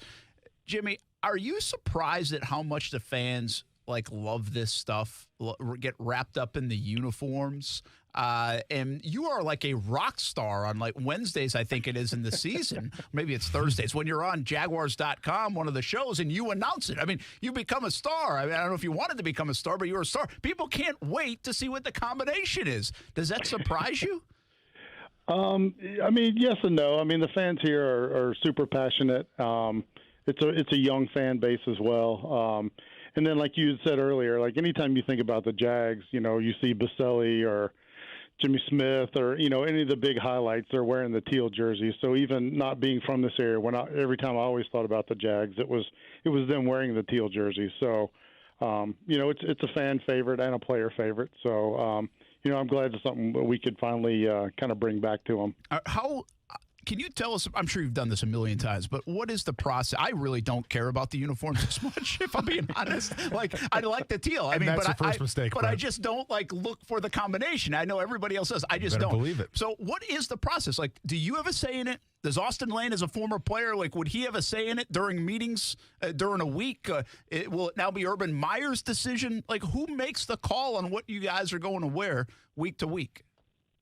Well, we have to wait for the schedule to come out, and then we'll look at that and say, okay, this is September 2nd. It's going to be 1 o'clock at home here in Jacksonville, and it's going to be hot, so we'll wear all white for that. And then, okay, well, the next game is at night. Okay, yeah, we'll definitely wear the teal jerseys and maybe black pants. Or if it's a special game, we may kind of do an all teal. But all we have to do is let the NFL know by June 1st what colored jersey we're wearing, and then it's up to us to decide what pant. And we can do that at any time. So we'll get a little bit of a feel from the players that are around. Hey, what do you guys want to wear? And from that standpoint, that's obviously discussed with Coach Meyer and Trent, and we'll kind of all sit down and go through that and say, hey, what do we want to do here? And kind of make a group decision. And then we present that with the players to say, hey, here we go. What color pants you guys want to wear? That's interesting. Yeah. So June 1st, and then obviously just the home games, and then you get dictated by the other visiting games that you'll have. So that's interesting. I always found it fascinating because what people don't really see behind the scenes in an NFL locker room, just the type of relationship that a head equipment guy has with the players. Because, you see these guys every single day. You start developing friendships and everything because let's be honest, they have all the swag, they have all the gear. You got to be nice to these guys. And they happen to be pretty nice as well. But with that being said, Jimmy, I want to ask you this. And now, listen, I'm not going to say Trevor Lawrence is coming to Jacksonville, but Trevor Lawrence is coming to Jacksonville. And with Yes, that, he is. Yeah, and with that being said, well, Trey Quinn was number 16. Trey Quinn is now on the Oakland Raiders. Or, I'm sorry, the Las Vegas Raiders. So the whole number thing is fine. But you've been Poor in a lot Quinn, of man. He locker could have rooms. made a lot of money. This is the question I'm getting to, Brent. We're sharing the same brain right now. You've been in a lot of locker rooms. I'm sure you've seen these dealings go down. I don't need the names, but what was the most expensive jersey number that a player ever bought because he wanted to switch numbers with somebody else? I was going to say, I don't, 20 has been, 20,000 was a pretty high number. Wow. I've also heard of higher being turned down by certain people. It just depends on how bad they want it. I know when Mojo got here a long time ago, like he wanted it, and I don't know what the price tag was, but it was offered, and he said, you know what, no, I'm good. I'll take 32. It was too high. That's right. So it was too high. So, I mean, you get, it just depends on how much a number means to somebody. But I will say, 16 is open. Number 1 is also open if we decide to go another route. So, a little bit of foresight. If we sign somebody new, I'm probably not going to put them in any one of those numbers. So just to try to save some hassle for everyone. Jimmy, you're good at this. I mean, that's pretty good. Yeah, that was pretty good, that 16-1 thing. I mean, I'm not sure we've even heard the coaching staff and scouting staff put it in those terms right there. I don't think so. That was impressive. Any stories about Austin Lane, because you weren't here as the head man when Austin was here? Are there any lingering stories in that locker room? There. Like, do we know if Austin was a good tipper around the holidays or when the season was over? I know he was a big baseball fan, and there was a lot of conversations back and forth about some baseball games with some of my assistants. So, but Austin was very well liked here, and I think we spent together an off season for a little bit, But yeah, I'm sorry I didn't get to do that, and I hadn't seen you guys much lately. You can't come in the locker room, and so I hadn't really been able to see you guys and check on y'all, make sure everybody's good. Yeah, I know Jimmy's always really good to us, especially when we're on the road if we need to do something TV-wise, so we appreciate that. Well, hey, man, I know people are fired up, and congrats on the Teal as primary. I don't know how much you had to do with it, but I think you should get all the credit. Absolutely. I don't know about all that, but I appreciate it, guys. All right, man. Have a good one. We'll see you soon, hopefully. Hopefully we'll see you soon. All right, thanks, guys. I'll see y'all. That's Jimmy Luck, Jags head equipment manager. So he said 1 for Justin Fields. He did. Didn't mention 11, though. So Zach Wilson's not in the picture. Right? That was the first. Right? Is this going to be a headline? Jags head equipment manager hints the Jags could take Justin Fields. Like, let's fire that up. Sorry, Jimmy, but sometimes we got to get clicks. Yeah. Or was he referring to? I mean, he could have been like, all right, he's the first pick of the draft, so like Trevor Lawrence gets the number 1 when he's on stage. Oh, he could have done that. That's a good point. But that doesn't sell. That's safe. That doesn't get clicks though. No, that's good. He was looking at Justin Fields for sure. Let's take that and let's roll with that. Did you know, by the way, June 1st they had to have that in? Like, have I you ever no been idea. asked, like, in the conversations, like, if you were in there? That was way above my pay grade there, Brent. I just thought that part was interesting, like that it comes out that much in advance. Yeah. Now, I would imagine, I should have asked this, and I'll find out, but I would imagine you could probably call an audible by request if you need to or want to, and it fits. Like, you could get denied on that audible, later in the season, but maybe you could. Because remember, he did say, like, if we get rolling and we feel like we're playing well, we might want to stick to that. So there are probably some variations of that, and you can move off that spot. But June 1st, with the input of Balky, Meyer, and even players that might be around the building, I think that's pretty interesting. Go ahead. Well, I was going to ask, do you think, I know we've been talking about how, fans are super in on the teal color. Maybe this was a question for a few minutes ago, but do you think there have been season ticket sales because of the announcement and the color being primary? Nah, I don't. I think it's more Trevor Lawrence and a little bit of Meyer, but definitely Trevor Lawrence. Well, I think both. I think Meyer created more of a buzz than I thought in the season ticket member stuff. I don't know if this bumped up. What I'd really like to know, and again, remember I talked about kind of PR 101, the Yankees and stuff. I wonder if this was planned for this week or if this got moved up a little bit for sure, based off last week, which would be a smart move, by the way. It's a smart. It was number 3 on ESPN's main. No, it's a smart move. page, I mean, yeah. listen, I'm not criticizing that. I'm saying nice job. I mean, because they could use some, change the narrative a little bit. And this is a good narrative to change to. And the fans really, seriously, the fans want this. Fans love this, and good for them. But I don't think it's going to sell season tickets. Now, what it might help do is sell more jerseys.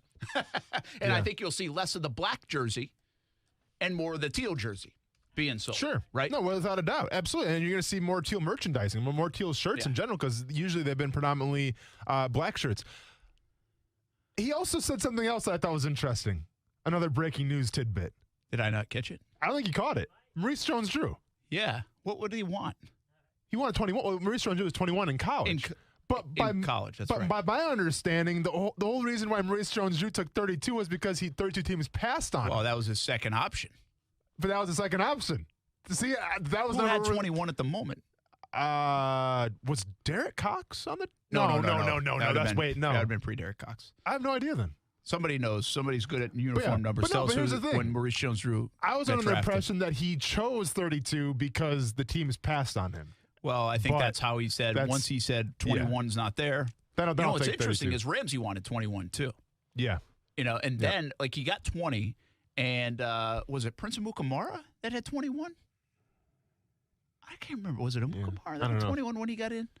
I don't know. But whoever had it, the next year they were gone. Mm-hmm. And so 21 became available.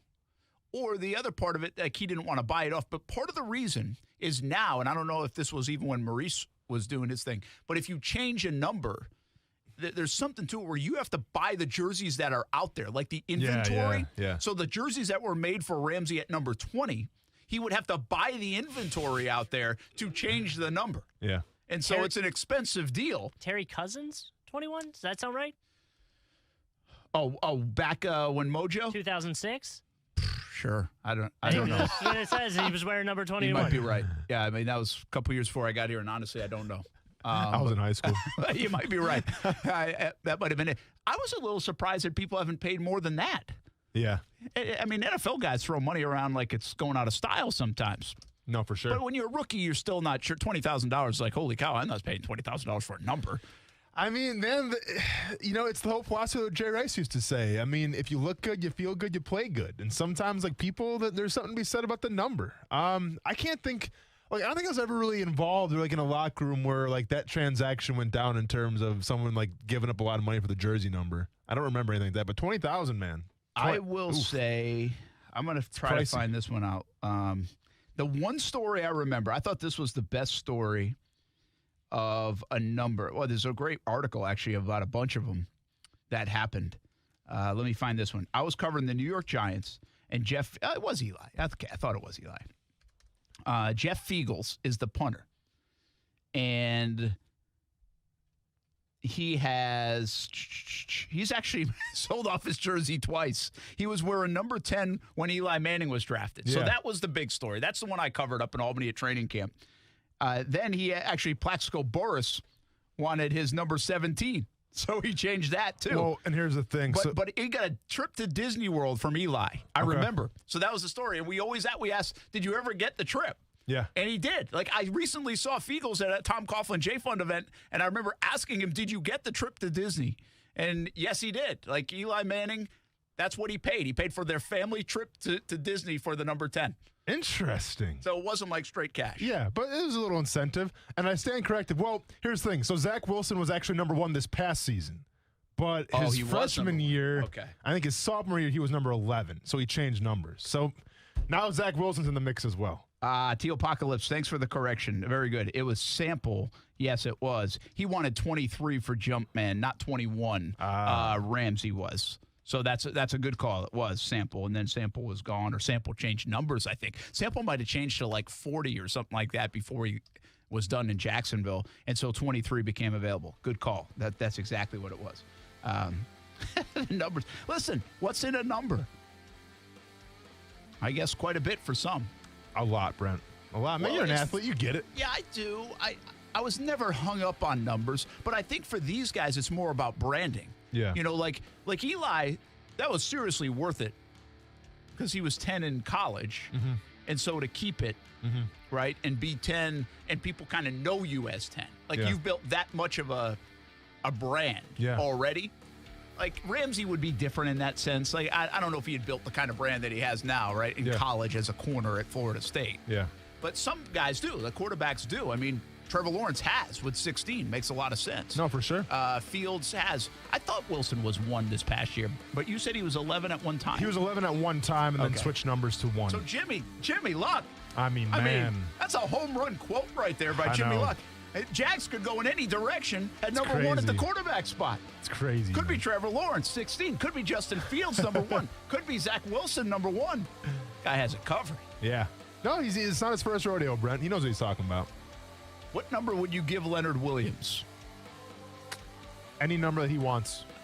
In terms of... With a lot of zeros at the end. The check? With a lot of zeros at the end, yes, sir. Let's talk about it when we come back. Leonard Williams, how good would he fit into what the Jags are trying to do? Is he worth a big expenditure here in year 1 of Urban Meyer, Trent Baalke, and this regime, even though they don't look ready to win big just yet? Is he a building block to win big? We discuss on the way. Now, the First Alert forecast on ESPN 690. Increasing and thickening clouds today, cool and a few showers developing. Highs in the low 60s, dropping into the upper 50s tonight. Join me beginning at 5 p.m. for CBS 47 at Fox 30 Action News Jax for the First Alert Weather Center. I'm Chief Meteorologist Mike Burrish. The Weather Center is brought to you by Beards Diamonds, where right now you can get 5 years, 0-interest financing with nothing down. Hey, boss, check this out. You're never home alone and you're never away from home with Safe Touch. What now? Never home alone. Now that one I get. It's because of the two-way communicator. Yep. Any emergency and you're talking with the operator in seconds. Right. Never home alone. Yeah, but what about this never away from home thing? See, with Safe Touch's smart home automation, you can control your house from anywhere. What, is it that smartphone thingy again? Yeah, with the Safe Touch app, you can check your camera feeds, turn on the lights, drop the AC down, lock the doors. Boss, it's like you're there. Never away from home. Never home alone, never away from home. This changes nothing. I still hate Safe Touch, and we still gotta stick to the Crooks or Us golden rule. Stay away from Safe Touch houses. I need an aspirin. Crooks know to stay away from Safe Touch houses. Hi, I'm Lester Jackson, president of Safe Touch Security Systems. No one beats our technology or our price. Call Safe Touch today at 888-723-8682 or go to safetouch.com. State license number EF233. I should have my kid tell you about Jumpin' Jack's House of Food. It's Ty's favorite burger in town. Make it one of your favorites as well. Jumpin' Jack's House of Food has 3 locations now: Atlantic Beach, Mandarin, and downtown Jacksonville. Change your life burgers. But they have salads, pizza, and much more on the menu too. Let Jumpin' Jack's House of Food be your great neighbor. Lunch or dinner with the family, or they will cater parties from 200 to 500 people. Jumpin' Jack's HOF.com for online ordering. Jumpin' Jack's House of Food, open 7 days a week. Everyone at CGC Water hopes your new year is off to a fantastic start, and CGC Water wants to give you the gift of clean drinking. A Connecticut system from CGC Water removes up to 99% of contaminants. Now that's clean water. Right now, CGC Water is offering $1,000 off a K5 reverse osmosis drinking water system with the purchase of a Connecticut Premier Softener. If you're still not filtering your water, you are the filter. Schedule your free water test today and get peace of mind knowing your family's water is safe water. CGC is still taking extra precautions with in-home visits and continuing to follow CDC guidelines. Remember, this is a limited time offer. $1,000 off a K5 reverse osmosis drinking water system with the purchase of a Connecticut Premier Softener. Call 904-552-1242 or visit cgcwater.com. Serving Northeast Florida and Southeast Georgia, CGC Water Treatment, your local independent Connecticut dealer. Here in the Sunshine State, we live in 2 time zones. We cheer for 3 NFL teams. We have over 3 million men over the age of 45, and over half suffer from ED or PE. If you're having problems in the bedroom, you'll see results on your first visit at Prime Men's Medical Center, guaranteed, or your consultation is free. Listen to a specialist in men's health. I'm Dr. Brown. If pills like Viagra have let you down, Prime Men's Medical Center has custom blended medications to help you last longer in the bedroom, regardless of age or past medical history, with no pain and no surgery. You'll see results right in the office, guaranteed, or your exam is free. Patients are now lasting 30, 60, 90 minutes or longer, and it's affordable. Contact Prime Men's Medical Center to schedule a private consultation. Call 904-664-8217. 904-664-8217. That's 904-664-8217. Have you seen it? I'm talking about the all-new showroom at Arlington Toyota, where they're celebrating with savings all month long. So what are you waiting for? Right now at Arlington, take your pick. A new 2021 RAV4 LE or a new 2021 Tacoma SR. You choose. 0 down or buy for just $299 a month. This is a purchase, not a lease. Celebrate with savings and come see the new showroom at Arlington Toyota today. Shop safely in person, 10939 Atlantic Boulevard, or online at arlingtontoyota.com. Visit arlingtontoyota.com/February for full details. In Florida, it's not if the storms are coming, it's when the storms are coming. And that's why you need the Chief. Jacksonville's chief meteorologist, Mike Burrish, with a proven track record of keeping local families safe. Rain, heat, hurricanes, flooding, tornadoes. We get it all. Just more reasons why you need the Chief. Chief meteorologist Mike Burrish. Backed by the First Alert Weather Team. Only on CBS 47 and Fox 30 Action News Jax. The Max Kellerman Show. Patriots had nothing on offense, nothing on defense, just because they have Bill Belichick even without Cam Newton. They're 2 plays away. They're 4-5 right now. They're 2 plays away from being 6-3 with wins over the Dolphins, Raiders, and Ravens, who they've actually beaten. And the 2 close ones were the Bills and the Seahawks. They're good. The Max Kellerman Show, weekdays at 2 Eastern on ESPN Radio. And now, watch exclusively on ESPN+. Austin Lane. The Rock, out of nowhere, buys the XFL during a pandemic, mind you, goes half in with his ex-wife. So now you're going to business with your ex-wife. Brent Martineau. I don't know if that's on the business advice list. Action Sports Jax on ESPN 690. Can I get a Duuuvall? Duuuvall. That was disgusting. That's like your pinned tweet, isn't it? It's been my pinned tweet since 2017.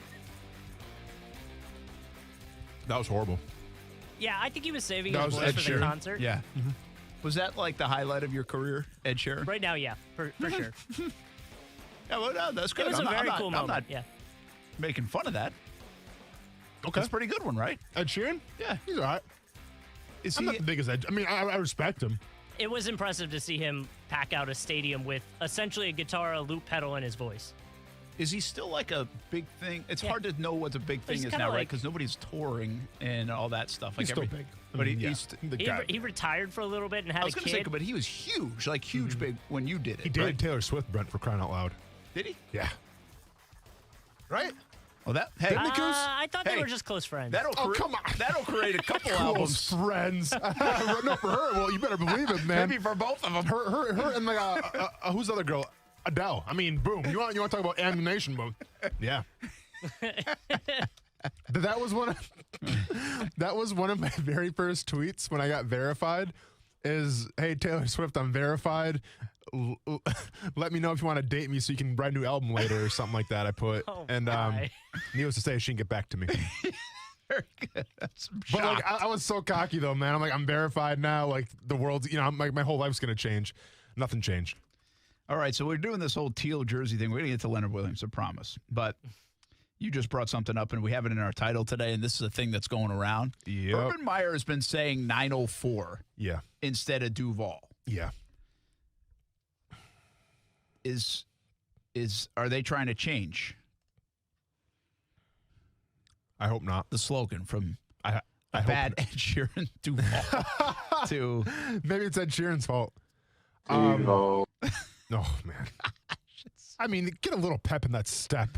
Yeah, I remember after I did that, there were like a bunch of Jags writers were writing about how Ed Sheeran hated the Jags because of that Duuuvall. I would have told him the key, do it again, please. Hey, Ed, a little more enthusiasm, please. To be fair, when I was explaining to him what it was, he didn't really understand. Like I was trying to explain, like it's like a chant that they do. It's like a soccer thing because he's a big soccer guy. Mm-hmm. So he wasn't fully understanding. Well, by the way, we were up in Urban Meyer's hometown of Ashtabula.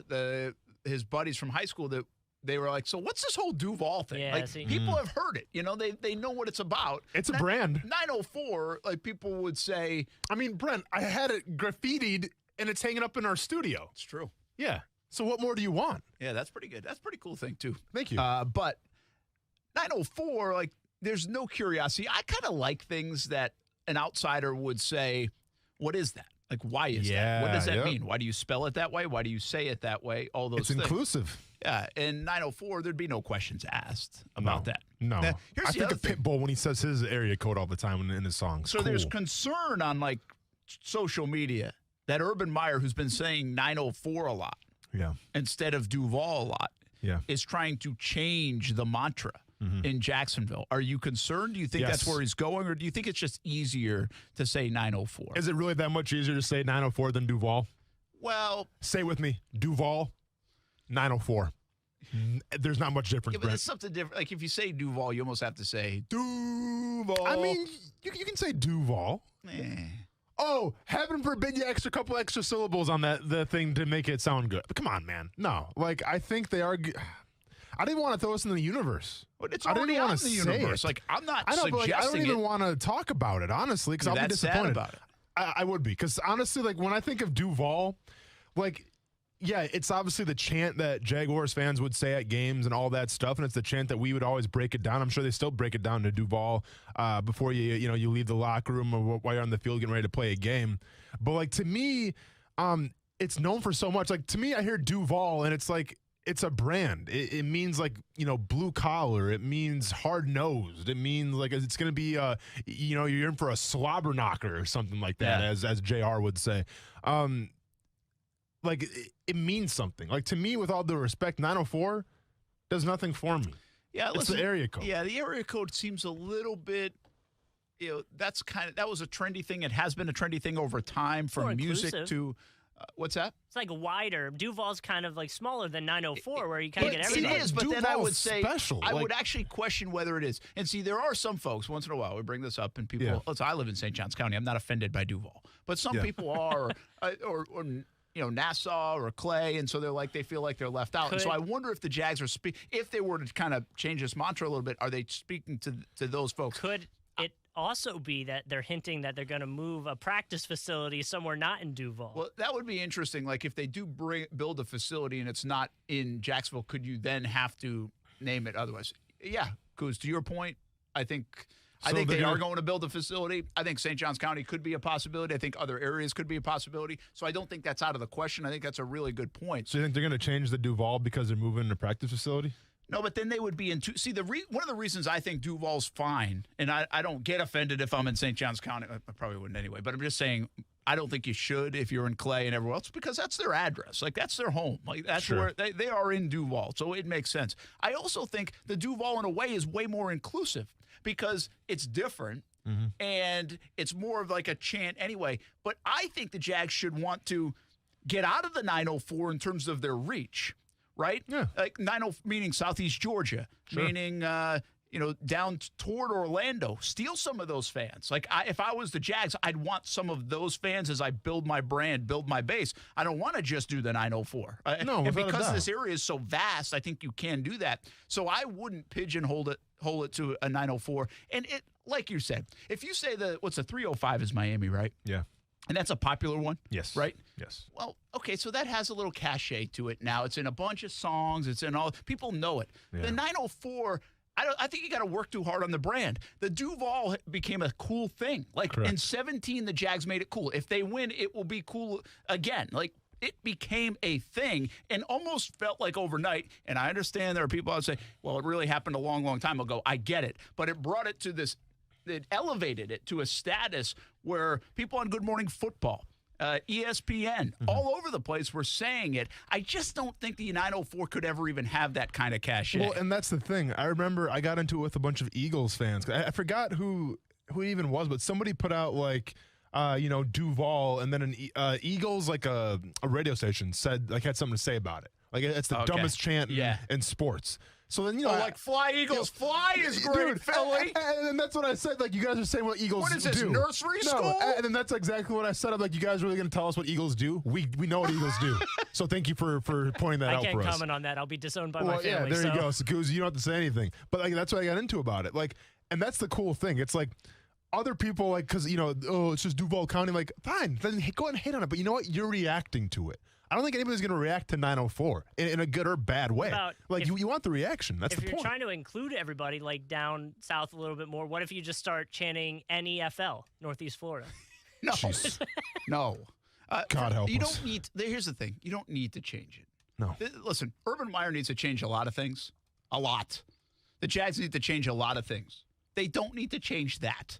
Okay? Yeah. They don't. Like, they should grow off that. I'll tell you, I feel like, and again, it was 17 where it really hit home and it started going all over the country. But I get asked that a lot. Like, what is Duuuvall from people outside of Jacksonville? I think it's cool to be asked that question. Yeah. You're not going to be asked that question with 904. I remember going to Gardner Minshew's hometown. We went to that elementary school and we had the kids do the Duuuvall, right? Yeah, kids around here were all doing it. When we're at Mellow Mushroom and hosting the show and the place was packed in 17 because everybody was so fired up, every show we do like 4 Duuvalls in there, and the place would go crazy. And Calais Campbell was doing it. So, again, I'd be kind of bummed if they switch.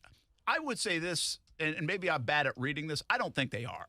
Mm-hmm. I think all these things that we just said, I think they know too. I seriously just think it's Urban saying 904. Okay. And by the way, you can say 904. That's okay. I don't have do you have a problem with them saying 904? No, not at all. I think there's some people out there that think that the reason why they could be switching from Duuuvall to 904 is that when they license Duuuvall with the 3 U's, they plan on making a lot more money than they actually made. Yeah, because somebody already had it, right? Correct. Some people already had the trademarks. Well, Can you trademark 904? You can't do that. It's like, can you make money off the 904? Pitbull does. Maybe you can. I mean, I don't know that side of it. I don't know the licensing side of the business side of it, but I got to believe by now with all the people trademarking and licensing and all this, almost the city would have 904 if you could. Yeah. I know the Shrimp do a 904 hat. Mm-hmm. Like, I don't know if they own something on that or whatever, or if that's just like this universal thing you're allowed to use because it's the zip code. That is an interesting zip code, the area code. That is an interesting facet of it, though. Like, can they only do so much with Duuuvall because people have a right to it? Did they buy it and have an element of that you can't license? Like 904, I might have just hit something that I might be right. I don't even know if I am. But the 904 being an area code might be universal. Like, so anybody can make money off it. Anybody can say it. Anybody can put it anywhere. Yeah. Well, Duuuvall, if it's trademarked or somehow along the way, it stops you from doing something. Maybe that element is there. But is there really that much to be made? Maybe there is. Maybe there's a lot to be made off it. But then, okay. And listen, I'm not a businessman like that. So it's hard for me to actually, I guess, grasp my mind around this. But, like, how would it come across as if you change Duuuvall to 904 because essentially you want to make more money? Yeah, that would be bad. Yeah. That'd be bad. I think here's how they would frame it. They would frame it with 904 includes all our counties and everything like that. I actually think that would have a backfiring effect because I want to grow outside that. And even if you look from, like, they do have fans in London right now, okay, whether you like that or not, they have those fans. So, well, 904 doesn't pertain to them. Be like, what the hell is that? +1, +1? +1, 904. Though? You chant 904? Like, how's that chant go? How does that chant go? I have no idea. Huh? Yeah. It's like 904, 904. That'd be awful. That's how it would have to go, though. There's no other way you can do that. How bad would Ed Sheeran be at doing that? Oh, boy. What if you, like, grouped it? 94. We should just copy the New York Jets since we owe them so much and just go, JAGS, Jags, Jags, Jags. Yeah. That would be good if we just copied. That's a good one. Yeah. But imagine. It's so basic and simple. I mean, don't say it's a good one because you're spelling it. Like that's pretty good. I mean, the whole fireman Ed part of it is what makes it good. Okay, that's great and everything, but you want to make fun of the Eagles saying nursery rhymes. Well, the Jets are essentially their whole motto and their chant is they're spelling it. Could you imagine New York media though if we get Trevor Lawrence and then copy their chant? Oh, yeah. They'd be a little bummed. I can tell you this: I'm not putting anybody on my shoulders again. I'm still hurting from that. Won't do that. All right, hey, Leonard Williams. Do you really like Leonard Williams? Seriously, would you throw the Brinks truck at him? Because that's what it's going to cost.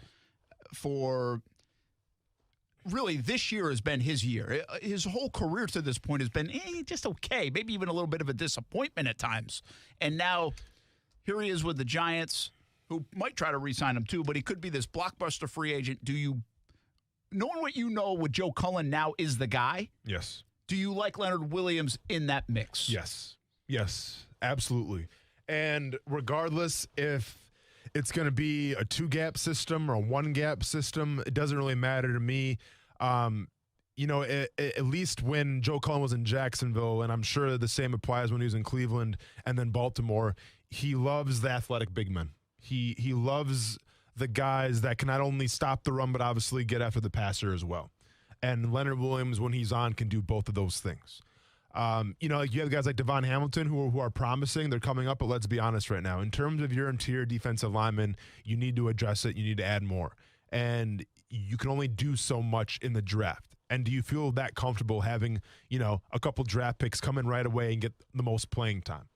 I certainly don't. So I would go after a guy who's a veteran, a guy who's regarded as probably the top defensive tackle free agent right now in football, and Leonard Williams, and I would throw the Brinks truck at him. Yeah, here's the thing. Leonard Williams is 26 years old. He'll be 27 in June. So he's 27 years old. He's going to the prime of his career. From the Jets and the Giants to, he had 3 sacks, 0 sacks. No, I'm sorry. That was just in games. He's got 11.5 sacks this past year, 29 career sacks. So it really hadn't been as bad as I thought those were even going to be lower numbers. But what you just said resonates with me. I don't know what I'm getting in the draft. I understand I can get, but then I wait and I wait and I wait, and potentially I get Leonard Williams, but I get him 4 years in, the guy that I thought I was getting. Why not get this guy now?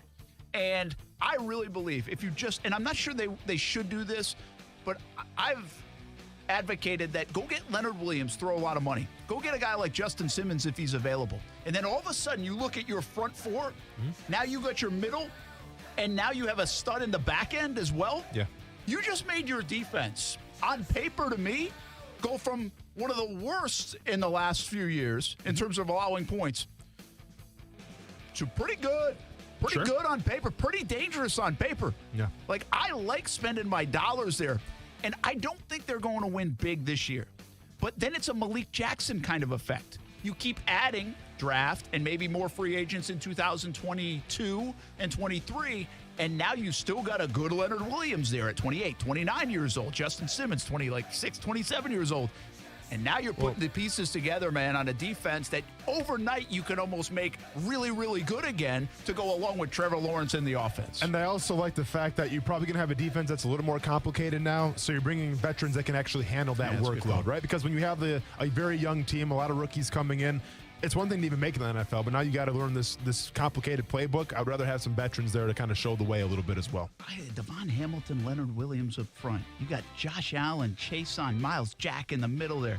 And you got Simmons and hopefully a C.J. Henderson that's good in the back end. Yeah, but remember, you're still going to need another defensive tackle as well. I know I haven't filled everything. Yeah, I understand that. Just reminding But you. I feel good about that. You should. Fill it with me if you want. Okay, you playing that nose? You playing that nose? No. Is Avery Jones playing the nose? Is Avery Jones going to give that $50 that he owes me? Probably not. I'm playing punter if I play anything. I got you. We'll be back. Action Sports Jacks on ESPN 690.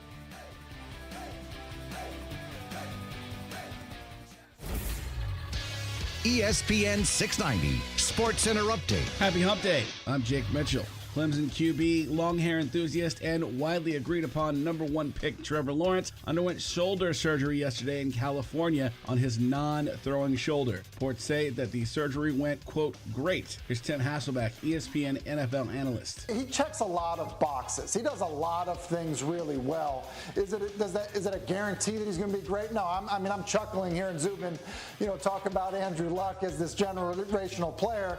Look, that's always the fear that can always be the case. But if you're looking for the thing that gives you all this concern, I just don't know that there is something that's obvious that gives you concern about him. And the Jacksonville Jumbo Shrimp are holding a food and beverage job fair today from 4:30 p.m. to 8:30 p.m. at 1-to-1 Financial Park. This Sports Center Update is brought to you by Morgan & Morgan. Morgan & Morgan, for the people.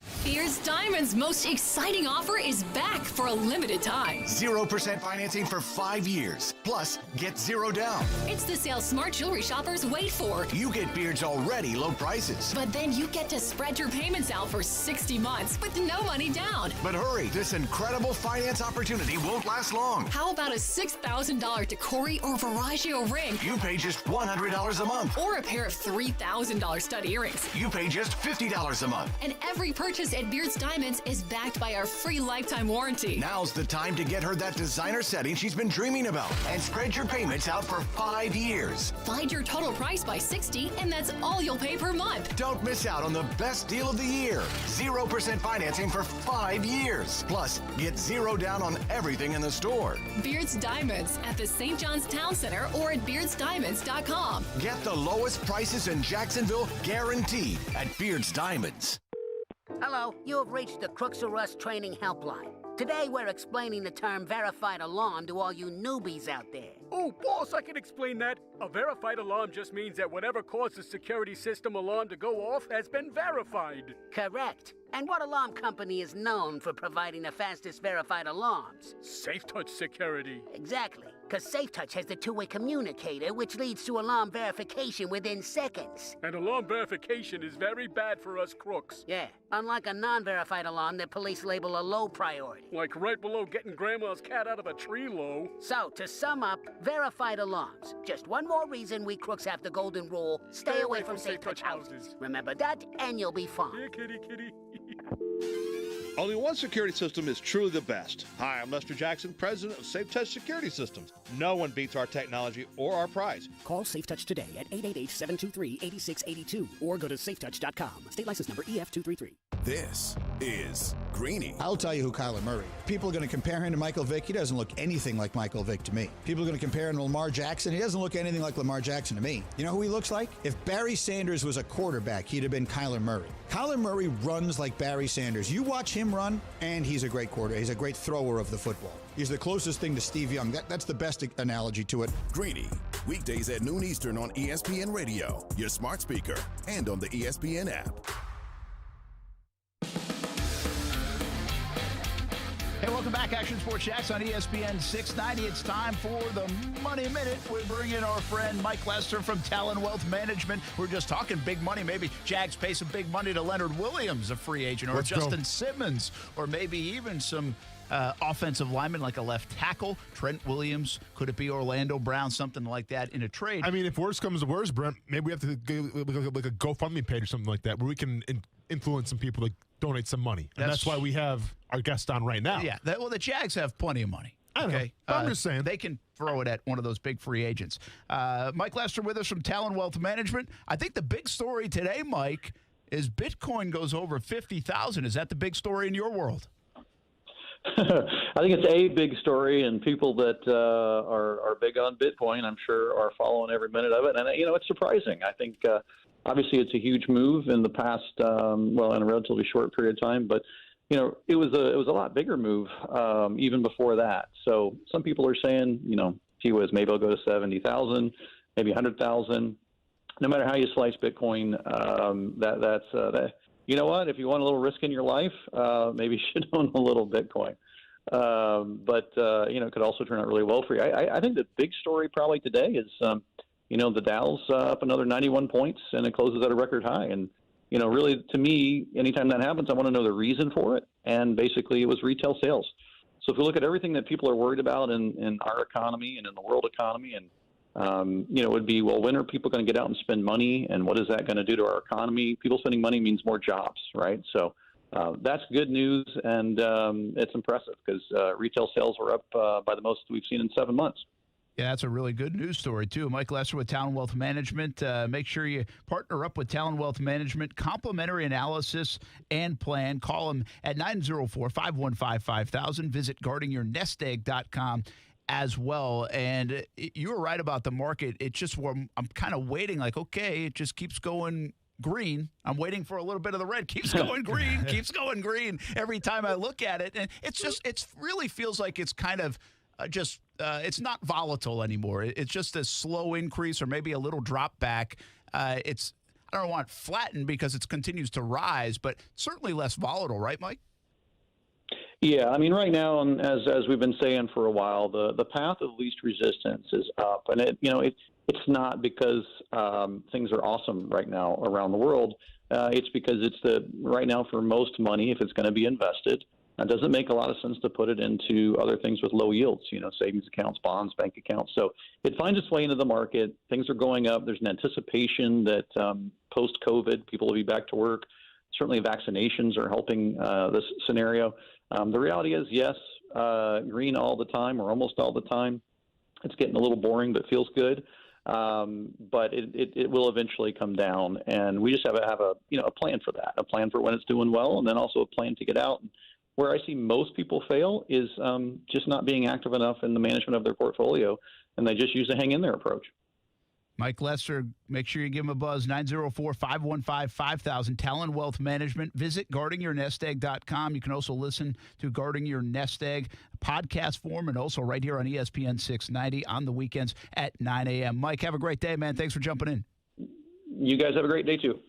That's Mike Lester from Talon Wealth Management. Money Minute here on Action Sports Jacks on ESPN 690. I kind of feel like this every time I talk to Mike, like how much, we were just talking about Leonard Williams, how much will the Jags spend?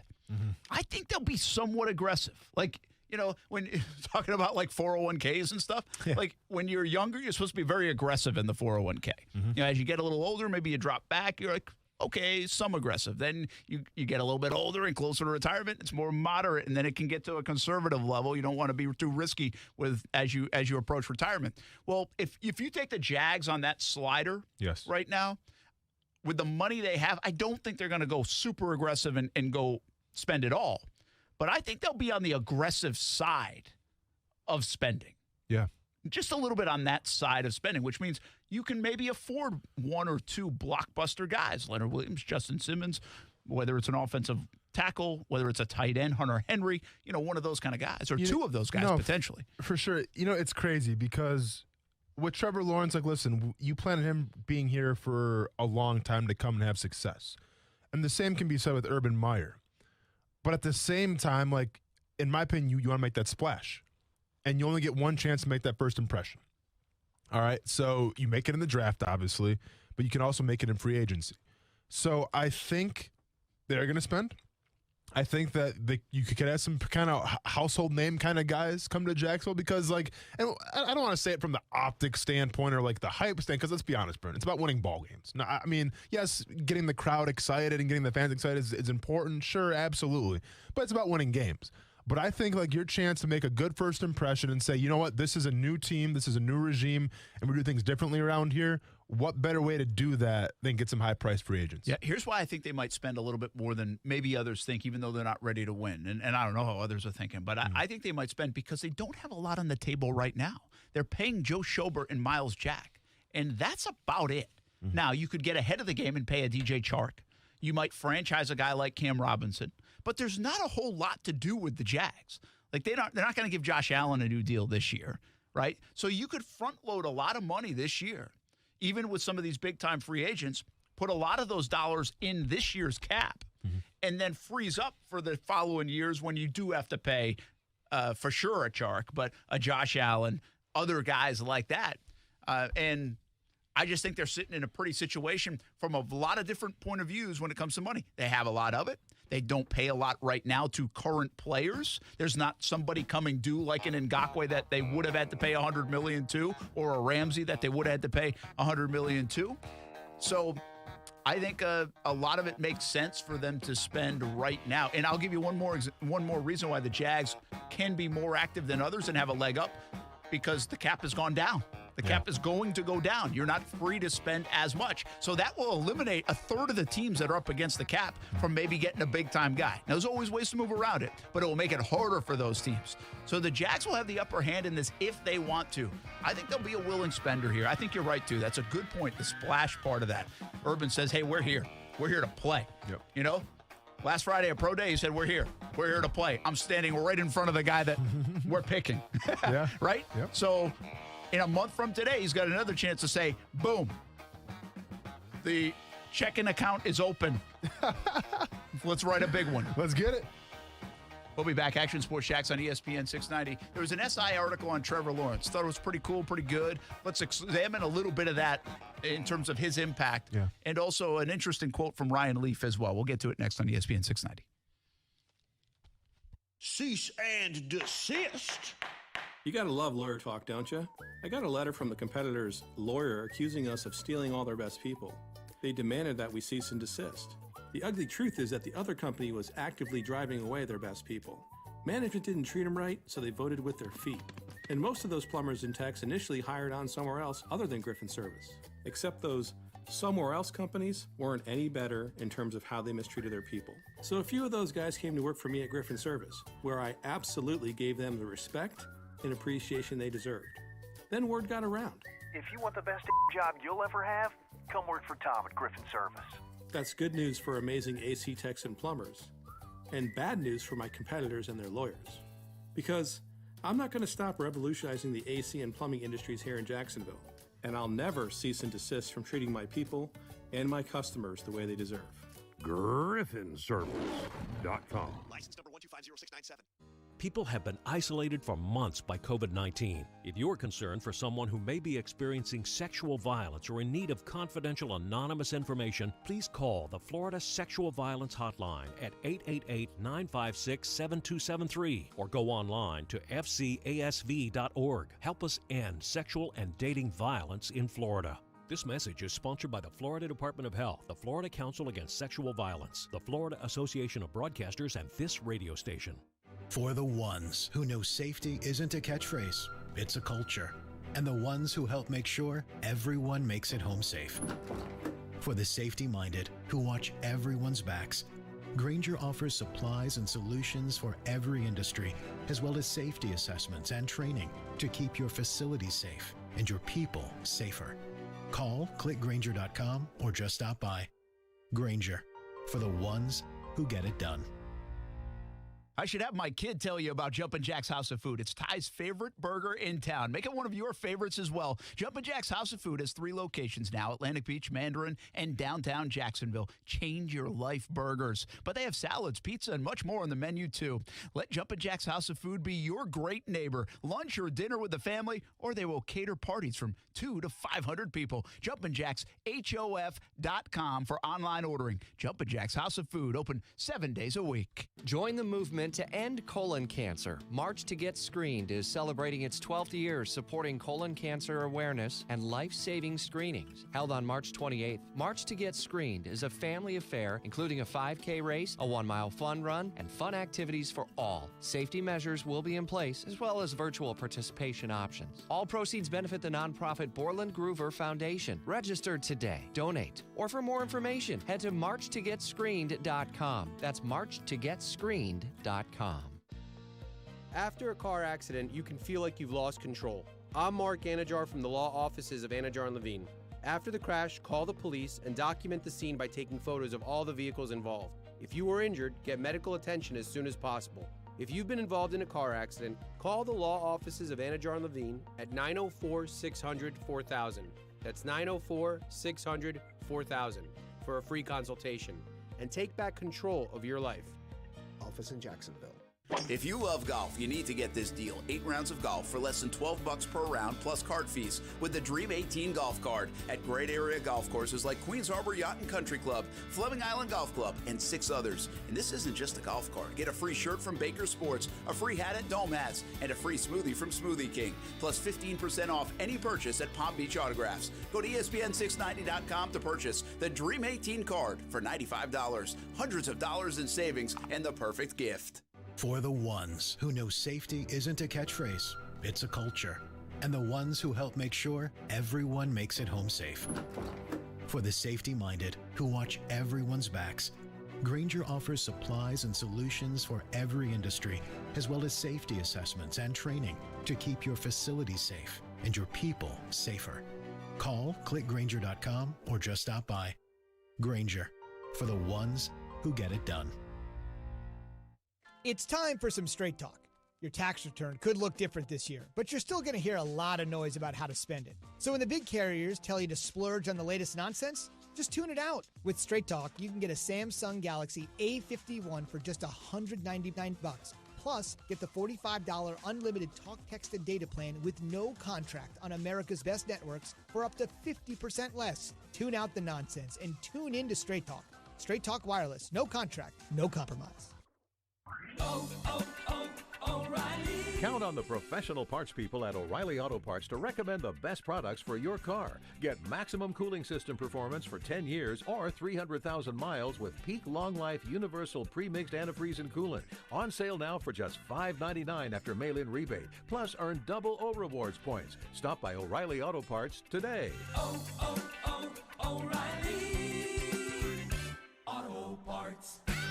Don't miss the gun show this weekend at the Ice and Sportsplex, featuring guns, knives, ammo, and more with concealed weapons classes twice each day. Doors open at 9 a.m. at the Ice and Sportsplex on Phillips Highway just off Emerson, Saturday and Sunday. Buy, sell, and trade. See you at the gun show. Have you seen it? The all-new showroom at Arlington Toyota is open, and they're ready to celebrate with big savings, even on pre-owned. Celebrate savings and hearing the words, "You're approved." That's right. With Arlington's Credit for Everyone program, if your Beacon score is from 450 to 850, almost everyone is approved. Plus, if you want selection, Arlington's got it. With over 400 pre-owned on the lot, what are you waiting for? Celebrate with savings and come see the brand new facility at Arlington Toyota Pre-Owned, 10939 Atlantic Boulevard, or online at arlingtontoyota.com. Saying goodbye to a loved one is never easy. Hi, I'm Larry Self, owner of The Casket Store. For the past 20 years, we've been helping people plan ahead with affordable options and quality products. Often people are caught by surprise and in the midst of their grief end up paying much more for the exact same casket. We offer cemetery headstones, bronze markers, caskets, urns, and more at 40 to 70% off standard funeral prices. Please visit us at thecasketstore.com. The March to Get Screened 5K, sponsored by the Borland Groover Foundation, is coming up March 28th. It's Rich Jones. Join me to raise funds for colon cancer awareness, life-saving screenings, and more. Check it all out at marchtogetscreened.com. Broadcasting live from the ESPN 690 Anajar and Levine studios. Anajar and Levine Accident Attorneys. Call 904-600-4000. That's 904-600-4000. ESPN 690, Jacksonville's home for ESPN Radio. WOKV Jacksonville. Listen live everywhere you go on ESPN690.com. ESPN 690, a Cox Media Group station. Broadcasting live from the ESPN 690 Anajar and Levine studios. This is Action Sports Jacks on ESPN 690 with Brent Martineau and Austin Lane. I don't know what to do anymore. My NFL brothers continue to die, and nobody's doing it about it. I talked to another brother. He spent the weekend in a psych ward today. The NFL just doesn't care.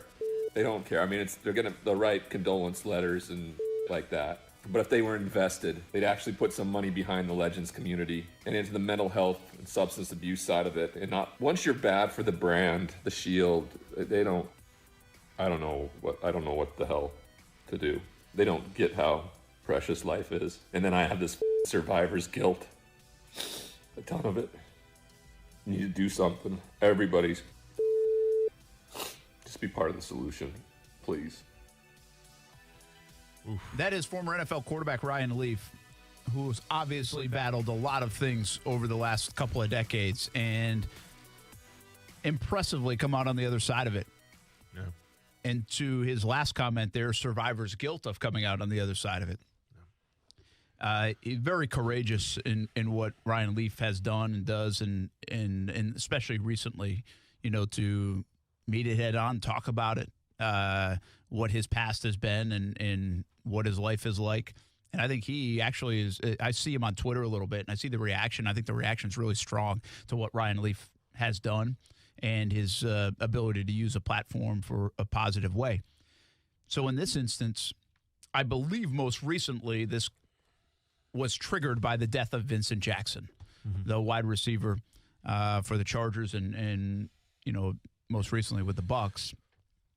Passed away earlier this week. It was some very surprising news in a hotel room, right? Yep. So Ryan Leaf, I think, is triggered by that, but he's talking about it on a broad level. And I asked you this question earlier in the show, in a commercial, and I wrestle with this a little bit because I guess the answer is probably the NFL does not do enough. Yet at the same time, I'm just not specifically sure what they can do, should do, need to do, because I don't live in that world and I don't know what they do.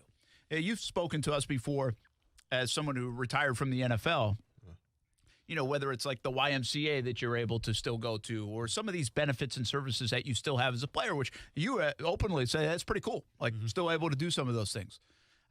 There are other things that you can do right when you retire, I think, to see certain doctors and see what kind of damage has been done to your body. I know, I think, I don't want to speak for him, but I believe David Garrard and I think even like Brad Meester have done the study. I think there's one in South Florida. There's also one up in New England where they've gone and got their brain analyzed. I've done the one in Boston. You've done that. Okay. Yep. I've done the one in Boston. I remember you sharing that the Super Bowl because we spoke to somebody about that. Yeah, and that was actually Aaron Campman, former Jaguar, reached out to me. We kind of caught up a little bit. I told him I was pursuing MMA, and then he suggested that I go to the Boston one because they specialize in brain scans and brain health and things like that, because that's what I wanted to focus on, obviously, with MMA getting punched in the face all the time. And so that's a paid-for thing by the NFL, right? The NFL allows you to do that. Yeah. You pay up front, but then they reimburse 100%. Okay. Yes. So there are some things. So I think what you got to be careful of in this discussion is like the NFL just doesn't care. You're boom, you're a piece of meat, and boom. Yeah. And I think there's been improvements, by the way. I think a lot of the angst over the NFL had to do with former players like back in the day that, all of a sudden have all these issues. Yeah. CTE has become more prevalent now that technology, modern medicine, all more recent studies have, seriously said there's a connection between playing the game and problems mentally or with your brain. So I think it's those players who didn't get paid millions and millions of dollars that have been on the forefront of this. Because, again, I mean, that's a lot to put your body through. It's a lot to live through. Sometimes you don't live through it. And what a lot of folks like me or fans would say is, well, you get paid millions of dollars to do it. You signed up for it. Okay, but those folks, especially back in like the 60s, the 70s, even the 80s, they didn't get paid that kind of money. Right? I mean, They might still be trying to work jobs to make ends meet. They did not just be rich by playing in the NFL.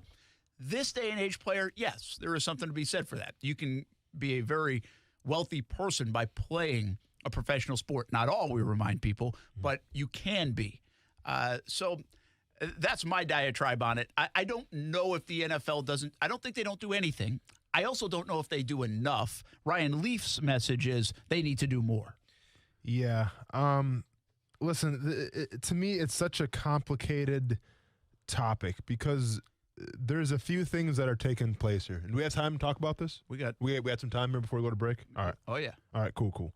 So, this is a collection of a couple things, Brent. Number one, and we talked about this during the break a little bit, to go from playing the game of football, the game that you played, since you're in 3rd or 4th grade, and to play it at the highest level, into your 20s, sometimes your 30s, and if you're lucky, your 40s. The constant was always the game, right? So like that's what you're accustomed to. And yeah, you went to college and you did your studies, but like it was football, man. And you got to the pros, it was football. And usually the way it works is when, it's your time to walk away from the game. 9 times out of 10, you don't go out on your own terms. Okay? And when you don't go out on your own terms, that means that you probably didn't plan for what was about to happen to you. All right? Kind of happened to me a little bit, but I kind of saw the light, thankfully, and I had the foresight to be like, all right, you better have a backup plan, Austin, just in case football doesn't work out. A lot of guys don't have the backup plan because a lot of guys think they're going to play forever, and that's not how it works, man. When you sit in that coaches meeting the final time, they're like, hey, man, you're not good enough anymore. We'll see you later. And obviously, it's spoken a little more eloquently than that, but that's basically what they're saying to you. Then you're left to your own devices. And that can be a very hard pill to swallow. And you mentioned this during the break, and you brought up a great point. You go from the autographs, you go from the love on Twitter or whatever you want to say, and then all of a sudden nobody cares anymore. Or at least you get the sense that nobody cares anymore. And this has come from my perspective, who I thought I had a good transition out of the NFL. But that's kind of how I felt. You know what I'm saying? So there's that.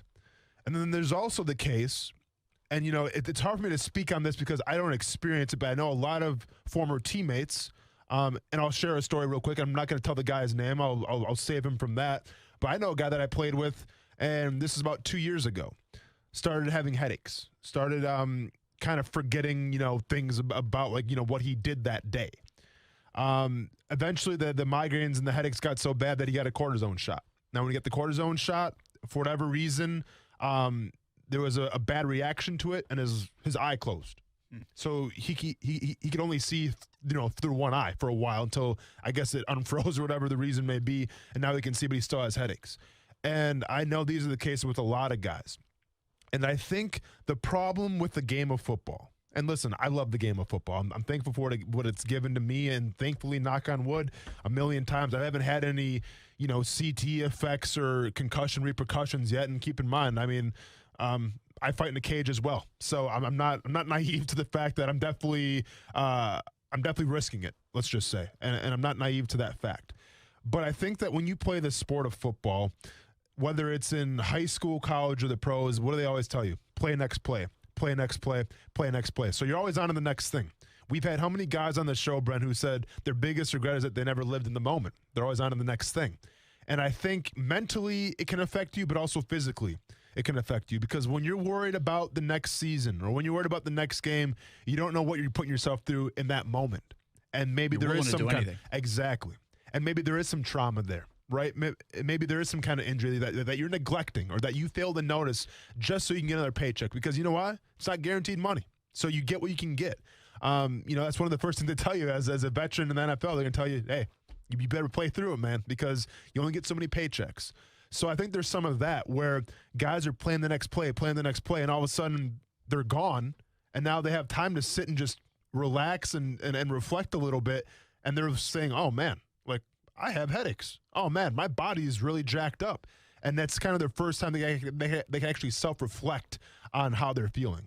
Yeah. So go ahead. Yeah. No, I think it's a great point. I mean, I think a lot of those, you do live in the moment. I mean, they should almost be living in the moment. Yeah. But a lot of us are able to craft out our careers, at least in our minds, that go some 25, 30 years, right? Of course. And players can't do that. Athletes just can't do that. And sometimes they try to do that blindly. Yeah. And that's more fiction than fact. Yeah. Because even if I were you and I get drafted in the 5th round, I'm like, hey, I'm going to play for the next 10, 12 years. Yeah. And then I'm going to retire. Or somebody like Cliff Averill. I always bring up Cliff here because Cliff basically told his dad he wasn't going to play, I think, after 10 years. Wanted to get to 10 years, and that was it. And I think it was right around 10 years. Then he had the big injury, too, and he ends up getting out, and he's in good shape, and he still has everything, functioning. And so he got out at the right time, made a lot of money. But so he had that goal in mind, but it doesn't mean you were going to get to that. You can think I want to get to that. Doesn't mean, and nobody wants to start thinking, well, what if I only make it 2.5 years? What if I make it 3 years?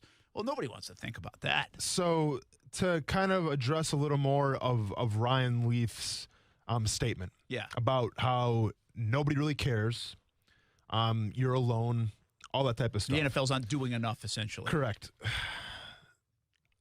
I'll share my perspective, then I'll get back to Ryan Leaf's perspective. The Greg Hardy fight, I've shared this before. After that fight, I was not a happy camper, let's just say. Right? You're not in a good place. I was not in a good place. Now, nobody reached out to me, but I knew that I had stuff at my disposal if I had to talk to somebody for free due to the NFL. But it's me, man. This is former NFL player Austin Lane coming out and saying, I don't want to ask anybody for help. I want to get through this on my own. This is the toxic masculinity that football teaches you, right? So I'm like, I don't want to talk to anybody. I don't want to talk to a random stranger on the phone who I have no idea who they are. I'll get through it myself. And guess what? I did. And thanks for the help of family and friends as well. But I got through it, man. And we're all good. I mean, it was nothing serious at the time, but it is what it is. I think, and once again, I don't want to speak on behalf of Ryan Leaf or other players there because we all have different journeys. But for the most part, I can probably guarantee you that these guys in the NFL or former players, they don't want to ask for help. No because they're sign of weakness almost. Exactly. And wow, they got nothing to prove to anybody. It's like to the point where it's so ingrained in you through training camp. You got to be tough. You got to play next play. Don't dwell in the moment, where it's almost like that kind of carries over into your real life. And like you're afraid to ask for help because it shows a sign of weakness. And you don't want to show weakness on a football field. You don't want to show weakness in a locker room. That's like the big taboo. You don't want to do that. So I feel like some guys out there are experiencing that, where if someone would reach out, if somebody would call them, it would make all the difference in the world. I've shared this before a little bit with you, Brent. The Detroit Lions. Now, listen, I don't know why the Detroit Lions call me every other month to check in on me, to ask me about my son, to ask me how Jacksonville's doing, to ask me about my career path. But like when we have these conversations, I kind of get it a little bit. Yeah. Right? Because I would never call and reach out to the Detroit Lions for anything. With all due respect to Detroit Lions, I don't need to come see a game or go to training camp. I think it's important to note you were there for like a month. I was there for a month. Not even a month. A month. Literally a glitch on the radar, and that was it, man. A cup of coffee, and I'm out. But they still call, and they still check up on me. And I'm not just saying organization. I'm saying former players who came before me, because you get the sense it's kind of a brotherhood a little bit. And, like, when we have these conversations right now about transitioning out of the NFL, I get why they're calling me. They're just saying, hey, man, if you ever want to talk about something, you need some help, we're here for you. You're not by yourself. And this isn't like a call to arms of saying, well, every NFL team's got to do what the Detroit Lions are doing. But I'm just saying that could go a long way. Yeah. And they're under the shield. So, I mean, that's a team that's reaching out to people they employed. So if I'm the NFLPA, because let's be honest here, we can talk about this, but do we have any solutions? I mean, there's no point in talking about it if we can't find some sort of solution or positive from this. So I think that if I'm the NFLPA, you know, if I'm a guy who's doing very well in his life with his family or whatever the case may be, I check up on people, because it's one thing to have those things at your disposal, right? We're always reminded that we get letters in the mail. You have the app, you get emails. Hey, if you ever need anything, let us know. Okay. But who you're dealing with as a former professional athlete, a former football player, it's so hard to come out and ask for help.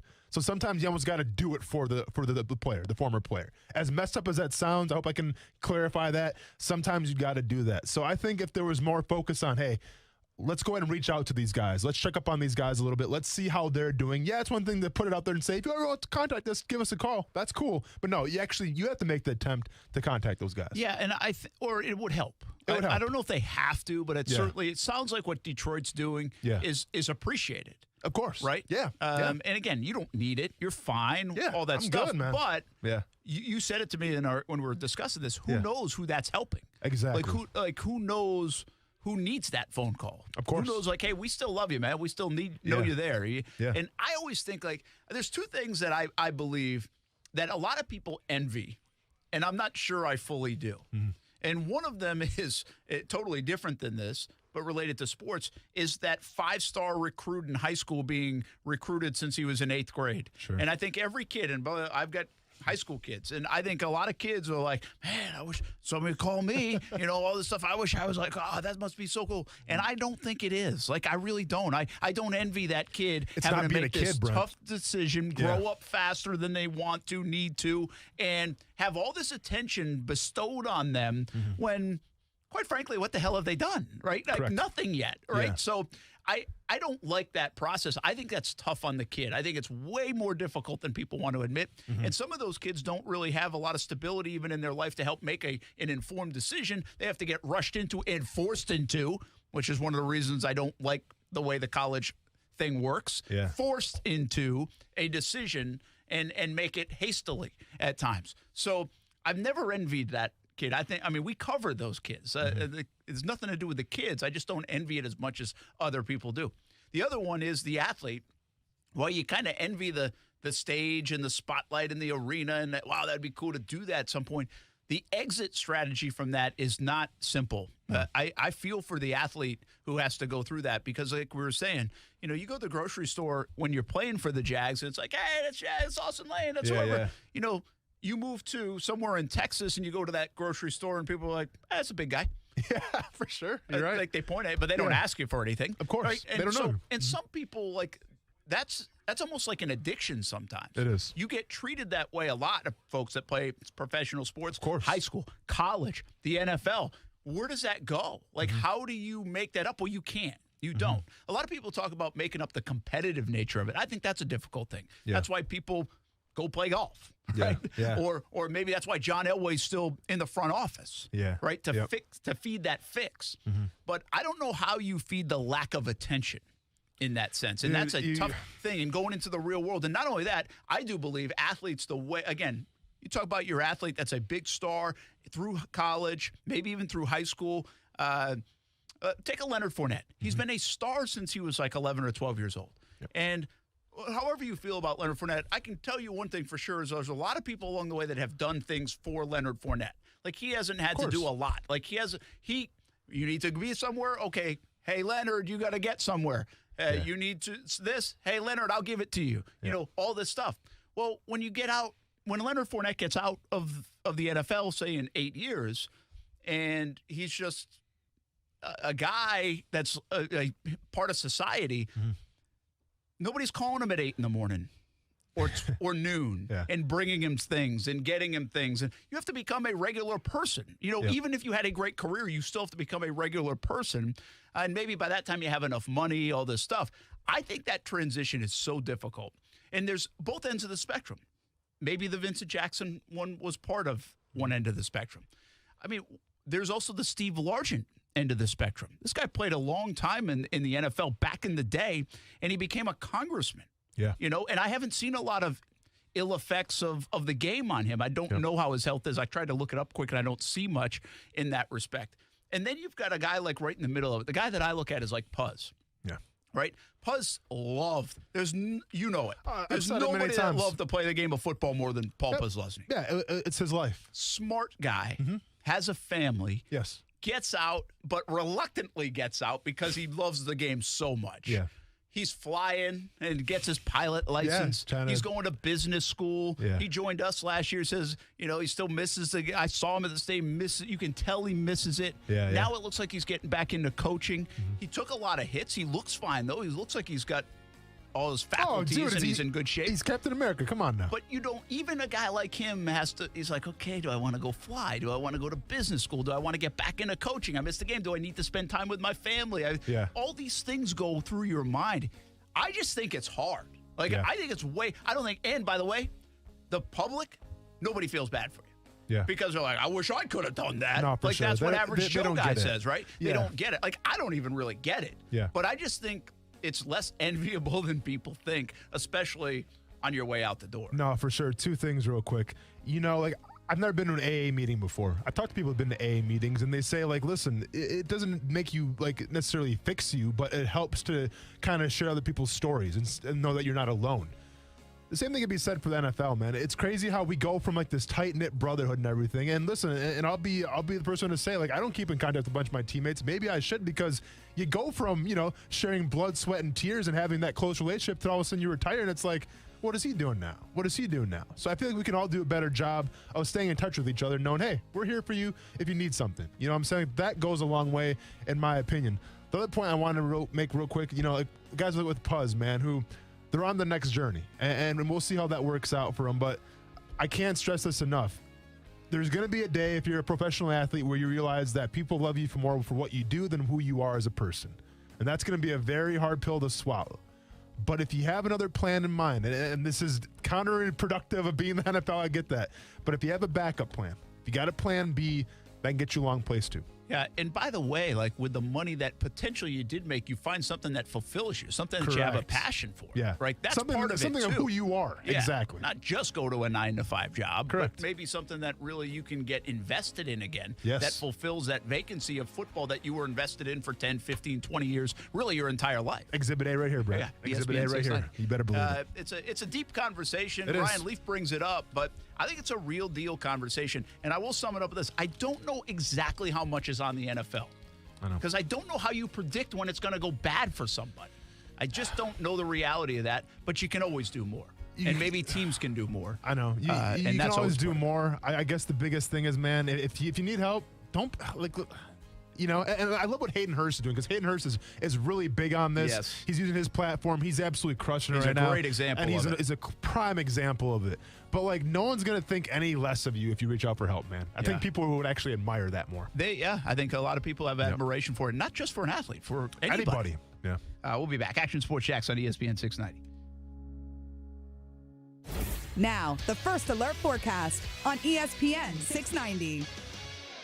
Mostly cloudy tonight, some areas of fog and a few scattered showers this evening as temperatures slowly rise into the 60s, becoming partly sunny, breezy, and warm Thursday, soaring into the low 80s, a widely scattered afternoon shower or thunderstorm. From the First Alert Weather Center, I'm Action News Jax Chief Meteorologist Mike Burrish. The Weather Center is brought to you by Beard's Diamonds, where right now you can get 5 years zero-interest financing with nothing down.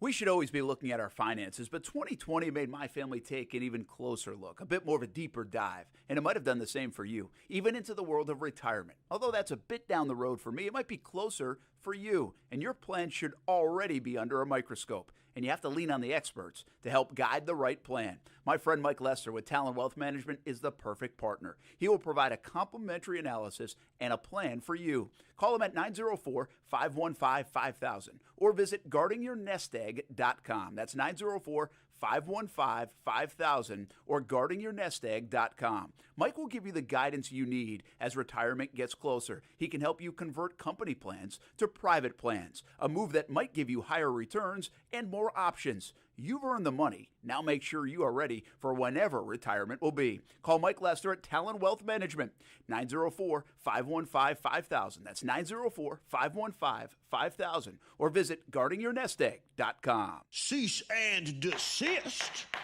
You gotta love lawyer talk, don't you? I got a letter from the competitor's lawyer accusing us of stealing all their best people. They demanded that we cease and desist. The ugly truth is that the other company was actively driving away their best people. Management didn't treat them right, so they voted with their feet. And most of those plumbers and techs initially hired on somewhere else other than Griffin Service.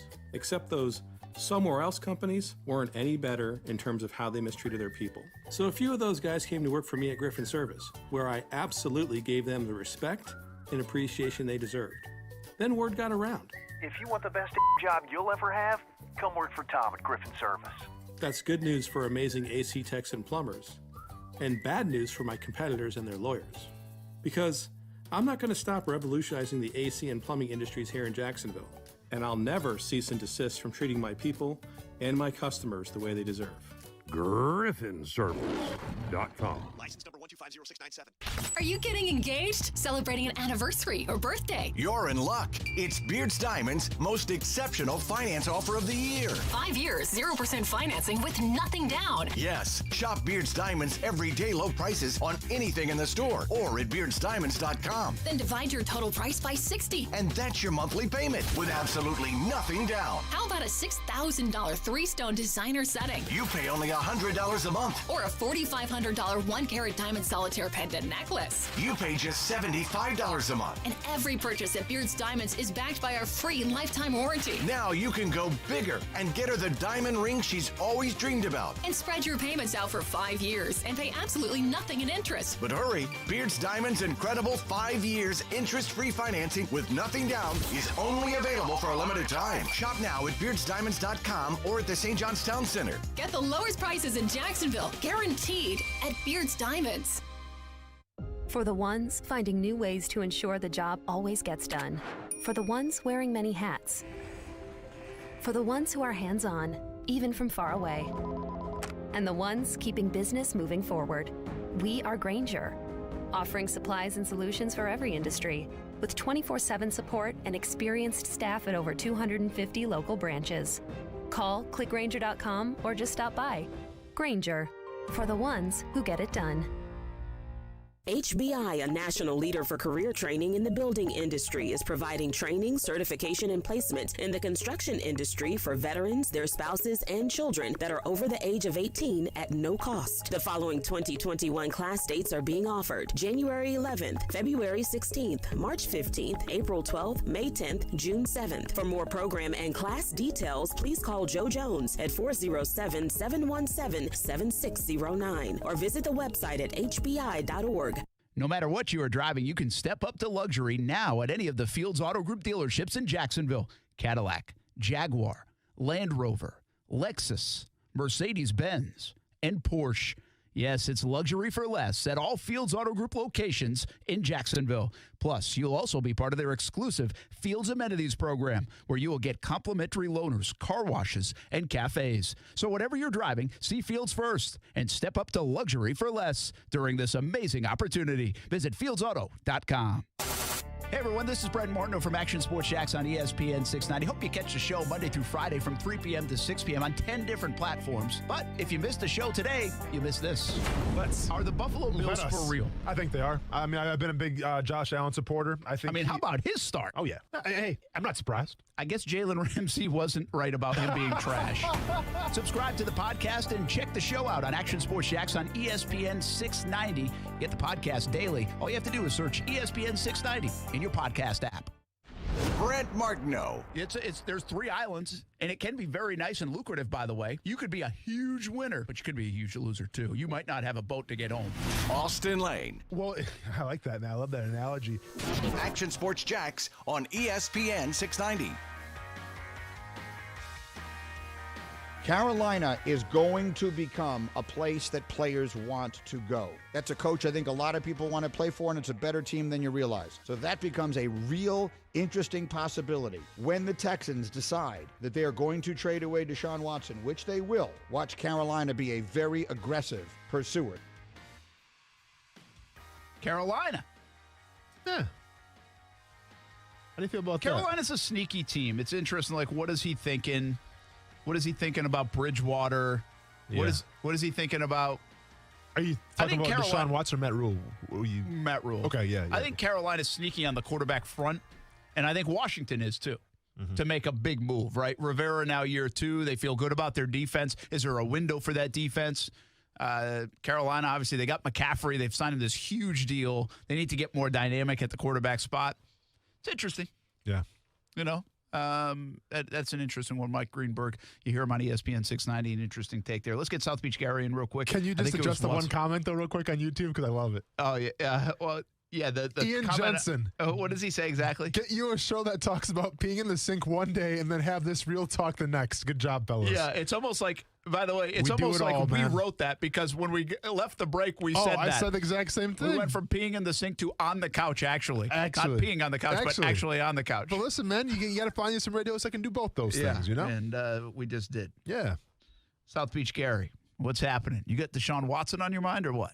Yeah, I was going to ask you about that. First of all, though, it's interesting, guys, because, Austin, I heard you mention a couple times about how Detroit has reached out for you. I find that interesting, don't you, Brent? Because, you know, naturally, Detroit's kind of thought of as a rudderless organization, kind of, you know, they basically gets in their own way a lot of the time. Yeah, South Beach Gary, I've said this before when Austin's brought that up, and I thought if you told me like a team like New England did that, I'd be like, okay, I get it. That makes some sense. You know, one of those organizations that have, like Pittsburgh, like they do that, okay, that makes some sense. So I hear you. It did surprise me that Detroit was the one that did it. I think it's a really cool thing that they do, too. And this even sheds more light on it. There's different people within the organization. Say that one more time. I lost you there. I was wondering, Austin, is it the same person that reaches out to Austin, or or is it? No, I've said this before a little bit. It's different former players. So sometimes it's like an assistant in the stadium currently who offers, you know, like you can come to watch a practice or bring the family for a weekend. Obviously with COVID now it's different. But you can bring a family for a weekend and they have a suite for you. So every other month or so I get a phone call with a Detroit area code. It's a former player or somebody in the office. So it's always somebody different. Good for them. I'm proud of them for doing that. Yeah, it's cool. What I was going to talk about the Deshaun Watson, Brent, you're asking. I find it why Houston would be interested in Carolina simply because of their draft position, picking 8. There's a chance that, you know, at 8, Houston might not be able to get any of the top 3 or 4, you know, quarterback prospects coming out. That's why I think a lot of people, never associated Houston trading with Carolina, I think, guys. Thanks. All right, you got it. Yeah, I don't know how you feel about it. I mean, I think they could do a myriad of things. Yes. I think that's why they're interesting to me. I think Washington has been rumored to jump up, or people think they might be in the mix, but Carolina can do a ton of things. They can go young. Mm-hmm. They can take that and drop back. They can use that, as a carrot for somebody who wants that pick to get like a Houston in that suggestion. Mm-hmm. They don't have a draft pick. They could have a top 10 pick. Yeah. Right? So, I think that's why I still say about Deshaun Watson, the best thing for Houston to do is start to replenish their system, because it doesn't matter. It's like baseball. Bottom line is you can win like once in baseball, but if you don't have a good farm system, you can't sustain it. Correct. Like the reason why the Red Sox got good and started to win a lot, the reason why the Dodgers and the Yankees are not Astros, but they have this farm. The reason why Tampa has been good, I think, at times, is because their farm system is good. So when you need to make first of all, you develop your talent, but when you need to make a trade, you have the ammunition to make a trade. So if you want to go get a big bopper at the All-Star break, well, now you've got a farm system that you can dangle this in front of a team, and they're willing to do it. Yeah. So I think that's what Houston needs. Houston needs to be replenished. They're in a bad situation money-wise. They're in some bad situations age-wise, and they have no draft capital. Yeah. No, listen, in terms of a team like rebuilding itself, like in my opinion, and we'll see what happens in Deshaun Watson, but there's no way like Houston's going to go back to the playoffs and making a run. Like right now, I think with the way the organization sits and everything, and you got a new coaching staff, a new regime, like this is going to be a rebuild. And depending on Watson, it could take a couple years. So I agree with you. I think right now you get what you can, because let's be honest, like this is kind of like the last great battle, in my opinion, of pushing a player all in. If they choose to keep Deshaun Watson, it's essentially Houston saying, you know what? We don't believe you. We think you're going to play this year. Let's see what you got. Let's see your cards. And it's one of the last great battles. Now, I'm not sure if they actually want to have that battle or not, but it'll be one to watch. I'm in for it. Yeah, we talked about this at the top of the show a little bit. We've talked about this over the last few weeks. I went to Cartersville, Georgia, went up to Urban Meyer's hometown after I went to Trevor Lawrence's hometown. We've now been at Clemson a couple of times in the last 2 weeks. So we've had a lot of these discussions. But I thought it was a good article by John Shipley and Connor Orr today in Sports Illustrated, just laying it out what Trevor Lawrence could mean to the Jags. And again, folks, I want to just keep reminding you, these are not over-dramatizations. This is what people think. Yeah. You can be afraid, like, oh, my gosh, he's going to be a big bust now. Like, you got to be, oh, my gosh. Like, what if he doesn't live up to this? Like, you get that. When you talk like this about a guy, he says, you guys are overhyping him. You guys are putting too much pressure on him. Listen, like it or not, and fortunate or unfortunate, Trevor Lawrence has been dealing with this kind of pressure since he was like in 8th grade. Yeah. I mean, he has been ballyhooed. I mean, this might be different. This is a city brand. He's been dealing with a lot of pressure. Sure. Because he was known as this commodity that could really play football. Correct. And then as his legend grew, he had to live up to it. You have to, when you set the standard, you got to live up to it. He goes to Clemson. He's one of the best prospects in the country. He has to live up to it. He does. He had to do it after his freshman year. He does. And then he does again. And now he's going to be asked to live up on the football field. But I think what the interesting part is, what can he do off the football field? And by the way, Dabo Swinney isn't shying away from the high expectations. He put it on him last week. He said he's going to be a global icon in 10 years. Like, you watch. Like, and what we have said about Trevor Lawrence, and I think this is as admirable as it gets, as unbelievable as this guy might be from a check the box and on the football field standpoint, they say he's even better off the football field. So then let's answer that question, though. Like, listen, if you're one of the best quarterbacks in the league, yes, you're going to get your shine. Ask Patrick Mahomes about that. Ask Russell Wilson. Ask Aaron Rodgers. Like, yes. But, like, we keep saying that off the field. He's going to be the savior of Jacksonville. He's going to be this global brand. Well, I think impact's the word. I don't look savior. I don't say that. I just think he is the ramifications of his success on the field. Yeah. And what kind of person he is from what we've been told. Yeah. Off the field are going to be very impactful. But let me ask you this question, though. What about him off the field makes him such a mega superstar? Because, like, for instance, I could have told you if Johnny Manziel would have succeeded, he would have been the biggest star in the NFL. Because just the personality, the meminess that he used to always do. Yeah. Like, you got the sense he would have been a star, but he didn't. He trickled out. What makes Trevor Lawrence so great then? I think it's a great comp, right? Because folks like Johnny Manziel, again, I'm not trying to be critical of him, but folks like Johnny Manziel are more flash in the pan kind of folks in that sense because they don't have sustainability. Because a lot of them don't know who they are. Right? They get caught up in that windfall. Sure. I think that's one of the things about Trevor Lawrence is he knows exactly who he is, and he's comfortable being who he is. And so if you just take the off-the-field stuff, the endorsements are going to come. Now, there's some debate at how many because of the pandemic, but everybody talks about Head and Shoulders or the shampoo commercials. Those endorsements are going to come. We had Martin Buckley on, and this is where I think this article was a little bit wrong in terms of one of the folks that talked in it, not Shipley and Connor Orr, but one of the folks that they used. They said, well, his marketability in terms of signing with a Panini or one of the card industry folks might not be as much. Well, we had Martin Buckley on from Palm Beach Autographs, who does this for a living. He says he's going to have a record deal as a rookie. Now, we'll see if it comes to fruition, but he said a record deal. And you're talking about a record deal, you're talking 7-figure kind of deal. Mm-hmm. So I think he is going to have that cachet, even with the Jaguars, as a number 1 pick in terms of memorabilia, endorsement, those kind of things. See, I can see the memorabilia part, but here's where I'm trying to go with it.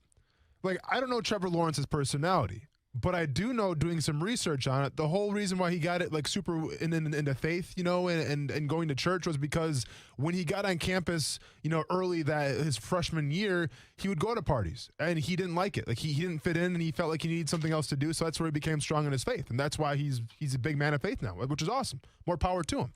But my point is do we even know is Trevor Lawrence endorsement is he all about this? Does he want the Head and Shoulders stuff? Does he want all this stuff? Does he want to be featured in commercials? And does he want to be talked about that way? Or does he want to go underneath the radar a little bit and just play football? Well, I think there's a little bit of an under the radar part of him. Yeah. I think he will be able to pick his spots. Sure. Okay. I don't think he'll be all over the place. So what comes to mind when you think of Trevor Lawrence, and I think the evidence of this more than what just people are saying, is the last year. Mm-hmm. Black Lives Matter. He didn't have to use a voice. He used his voice. That was an uncomfortable time to use a voice as a white quarterback in college football. But Brent, he wasn't selling anything for the Black Lives Matter movement, obviously. He was helping his teammates. He was helping his brothers. That had nothing to do with an endorsement. That had everything to do with trying to be a better human being. I think we're mixing endorsements too much with the impact on community. Okay. Because we have to separate. Endorsements are in this pile. Okay, that's Head and Shoulders. That's memorabilia. But endorsements also make you become a star. We're talking about Trevor Lawrence being a star. Power. Exactly. If you sign a 7-figure deal to be an endorser of a card company or memorabilia, you're a star. Of course. All right. That's if he does the Head and Shoulders commercial or whatever, you're a star. Okay. The impact elsewhere is, what is Mahomes doing in Kansas City? What did Peyton Manning do in Indianapolis? Right. Sure. I'm not talking about his funny commercials for Saturday Night Live.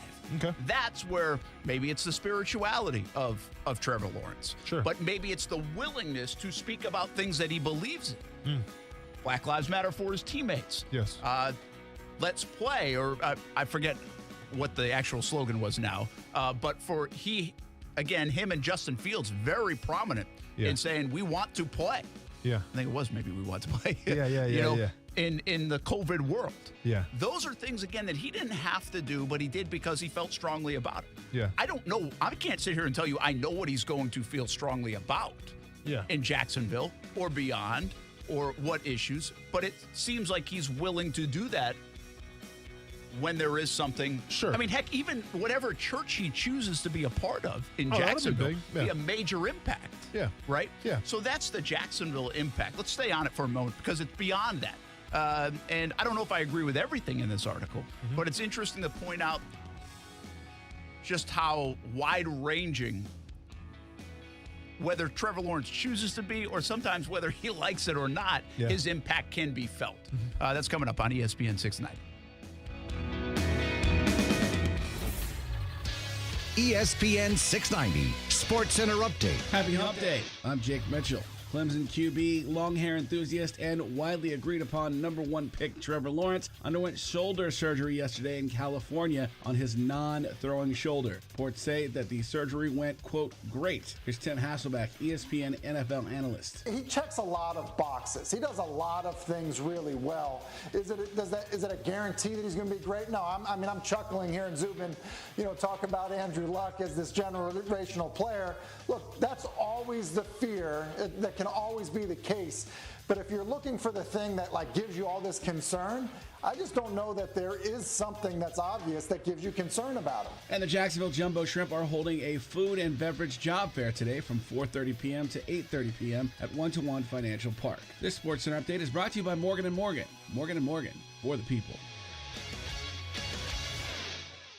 We should always be looking at our finances, but 2020 made my family take an even closer look, a bit more of a deeper dive, and it might have done the same for you, even into the world of retirement. Although that's a bit down the road for me, it might be closer for you, and your plan should already be under a microscope, and you have to lean on the experts to help guide the right plan. My friend Mike Lester with Talon Wealth Management is the perfect partner. He will provide a complimentary analysis and a plan for you. Call him at 904-515-5000 or visit guardingyournestegg.com. That's 904-515-5000 or guardingyournestegg.com. Mike will give you the guidance you need as retirement gets closer. He can help you convert company plans to private plans, a move that might give you higher returns and more options. You've earned the money. Now make sure you are ready for whenever retirement will be. Call Mike Lester at Talon Wealth Management, 904-515-5000. That's 904-515-5000. Or visit guardingyournestegg.com.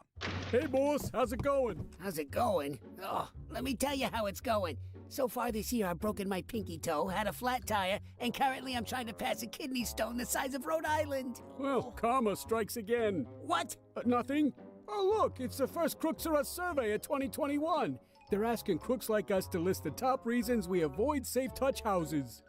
There's the crash and smash technology, the video monitoring. Yeah, but what's number one? Gotta be the two-way communicator. That's what I said. Oh, yeah. The two-way communicator leads to verified alarms, which lead to faster response times, which are all very bad for us crooks. Which all just circles back to the Crooks Are Us golden rule. Stay away from safe touch houses. Yeah, thanks, Captain Obvious.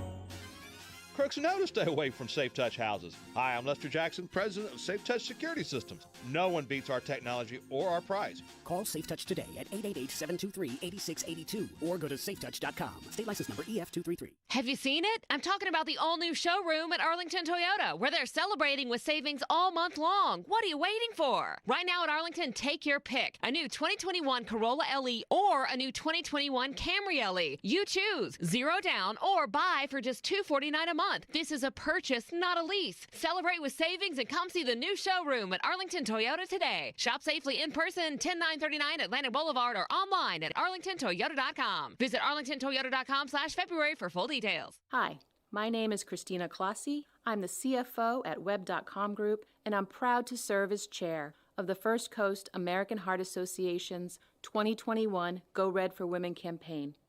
Cardiovascular disease is the #1 killer of women, and too many women remain unaware. We encourage all women to live fierce and be relentless in taking charge of their health.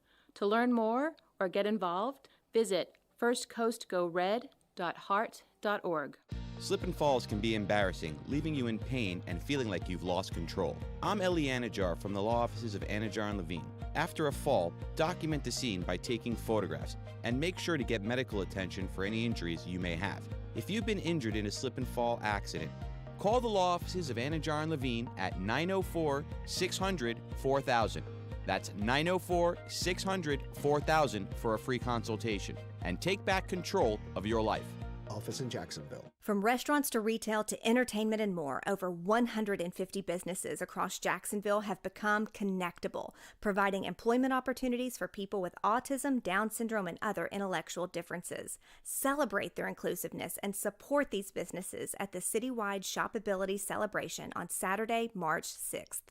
Visit connectablejacks.com to see the Shopability map, then shop away on Shopability Saturday. Learn more at connectablejacks.com. In Florida, it's not if the storms are coming, it's when the storms are coming. And that's why you need the Chief. Jacksonville's chief meteorologist, Mike Burrish, with a proven track record of keeping local families safe. Rain, heat, hurricanes, flooding, tornadoes. We get it all. Just more reasons why you need the Chief.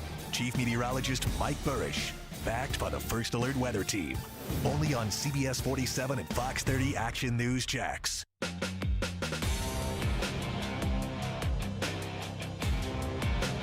From high school to college and into the pros, you're seeing more athletic, dominant type quarterbacks that doesn't look traditional, right? We want to see a laser rocket arm. Oh my God, this guy can pierce it through a tire with no problem at all. All that cliche stuff. Jalen Hurts, Russell Wilson, Kyler Murray, Deshaun Watson, Patrick Mahomes, Aaron Rodgers to a degree. Those are the quarterbacks that make sense in the National Football League based on the offensive skill set that they have. That is where the quarterback position is.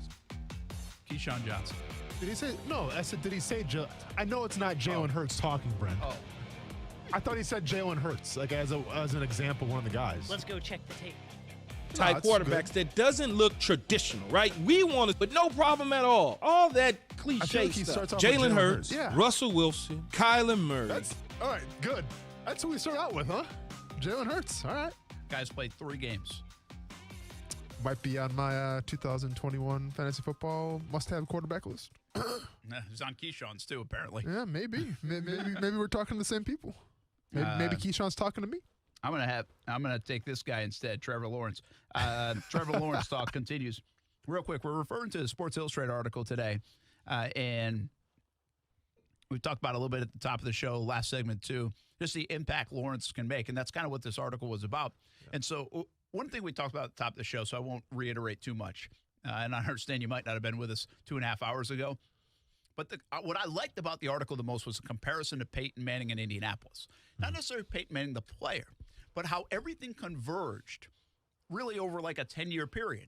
Peyton Manning struggled in the early going, but then Peyton Manning became a guy they knew they could win. They started winning games. They didn't win Super Bowls right away or anything like that, but they won one. They made it became Colts fever. Like it became a big thing in the city. Yeah. And by the way, the Colts were awful before that. They really were. They were bad for a long time. Well, on top of that, in 2000, I think it was 8, Lucas Oil Stadium gets built.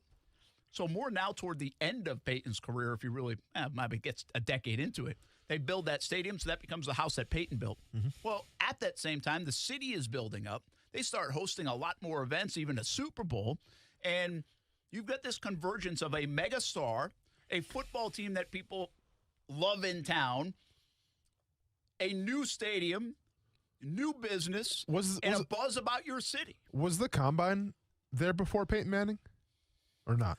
That's a good call. I can look that up. Yeah, I'd have to look that up, too. That's a really good call. I feel like it's been there for a long, long time, and it feels like it's been there forever, but I don't know if that's a reality. So, yeah, look that up. Gotcha. It'll take me like 25 minutes. I don't know how much of a convention city Indianapolis was to begin with. 1987. That's when it started there? Yes. Okay, well, that's a long time. I mean, that's pre. Yeah, okay, so idea. Indianapolis always been kind of a convention city, partly because it's right in the middle of the country. Mm-hmm. But it elevated into like a really good convention city, like a city that you'll go to. And so his impact on that was certainly tangible. He didn't do everything. It wasn't all because of Manning. I want to make that clear. But he certainly was an influencer in that. And I think everybody in Indianapolis admits that. Bill Polian in this article does the same. So I think in Jacksonville, if all those things can converge, Trevor Lawrence being good, Trevor Lawrence success on the field, the Jags success, and obviously there's motivation to do things in a fast-growing market, then I think a lot of that can come together. They also bring up in this article like London because of the global fan base of the Jags. I get it. I don't know where the London thing stands right now, so I don't have a strong opinion on this. Mm-hmm. Are the Jags going to continue to play in London? How many games in London? Is the NFL going to continue playing in London? Like, I think most people believe yes and yes to those questions, but we don't know. And especially in a pandemic, that's very hard to tell. I do think fans are going to rush to get 16 jerseys. I wouldn't worry about London as much. I would say Clemson, South Carolina, all the way down to Jacksonville, to Cartersville, Georgia. Those are places where you're going to see a lot of teal. Yeah. You're not going to just see it in Northeast Florida. You're going to see 16 jerseys all over the country because of Trevor Lawrence. So there's an obvious impact there as well. So his impact is going to be massive, both personally for himself because of the endorsements and things, but also what he does in this community. And there is one element. You said this. You got to win. You got to be good. You got to win. And the Jags owe that to Trevor Lawrence as much as they owe that to the fans and everybody else to try to win. Here's a fun question. Do you think Trevor Lawrence will have the highest selling rookie jersey? I do. I think so too. I think he really is. I think he is. I think he transcends Jacksonville to that degree already. Yeah. I mean, what are you thinking? Fields? Zach Wilson? I mean, it's not going to be Trask or Mac Jones. No. Could Zach Wilson be that guy? I don't know. Trey Lance? I don't think so. No. I think it's I would take undoubtedly, Trevor. in fact, as we talk through this, Sure. it will definitely be Trevor Lawrence, and that says a lot. Well, especially for the first year. Now, one of those guys has like a breakout, you never know. doubt, I'm sure Justin Herbert jerseys are going up now. Absolutely. But for a first year, yeah, you have to go Trevor Lawrence. Yeah, I think there's no doubt. Yeah. In that sense. Cool. A couple of topics we didn't get to today. Yeah, what else is new? Tomorrow.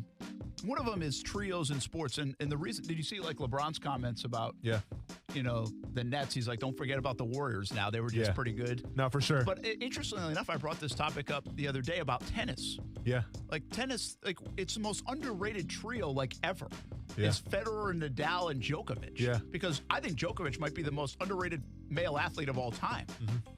Nobody would ever guess he's accomplished what he's accomplished. No, without a doubt. So talk a little bit more about that. Trios, I mean, hey, I'm looking at one right here, Brent. And we're a force to be reckoned with. Yes. So enough said. LeBron is talking about us, and Tom Brady is obviously listening to us. You better believe it. Just check his Twitter. in their heads. Rent free right now. All right. Hey, no live local loud tonight. We'll go to national programming. We'll see you on TV tonight, CBS 47, Fox 30. Big baseball game. St. John's Country Day in Bowles. We're going to have our cameras there. Some soccer as well. So check out some high school action later tonight on CBS 47, Fox. Hey, and by the way, congrats to Kaylee. Yeah. But, I mean, you ain't going to brag about her, so I will. She had a big win last night. She got her first win last night. Awesome. So did Creekside. They actually did very well. Cool. Behind her, of course. All right, we'll see you on TV. We're back here tomorrow on ESPN 690 at 3.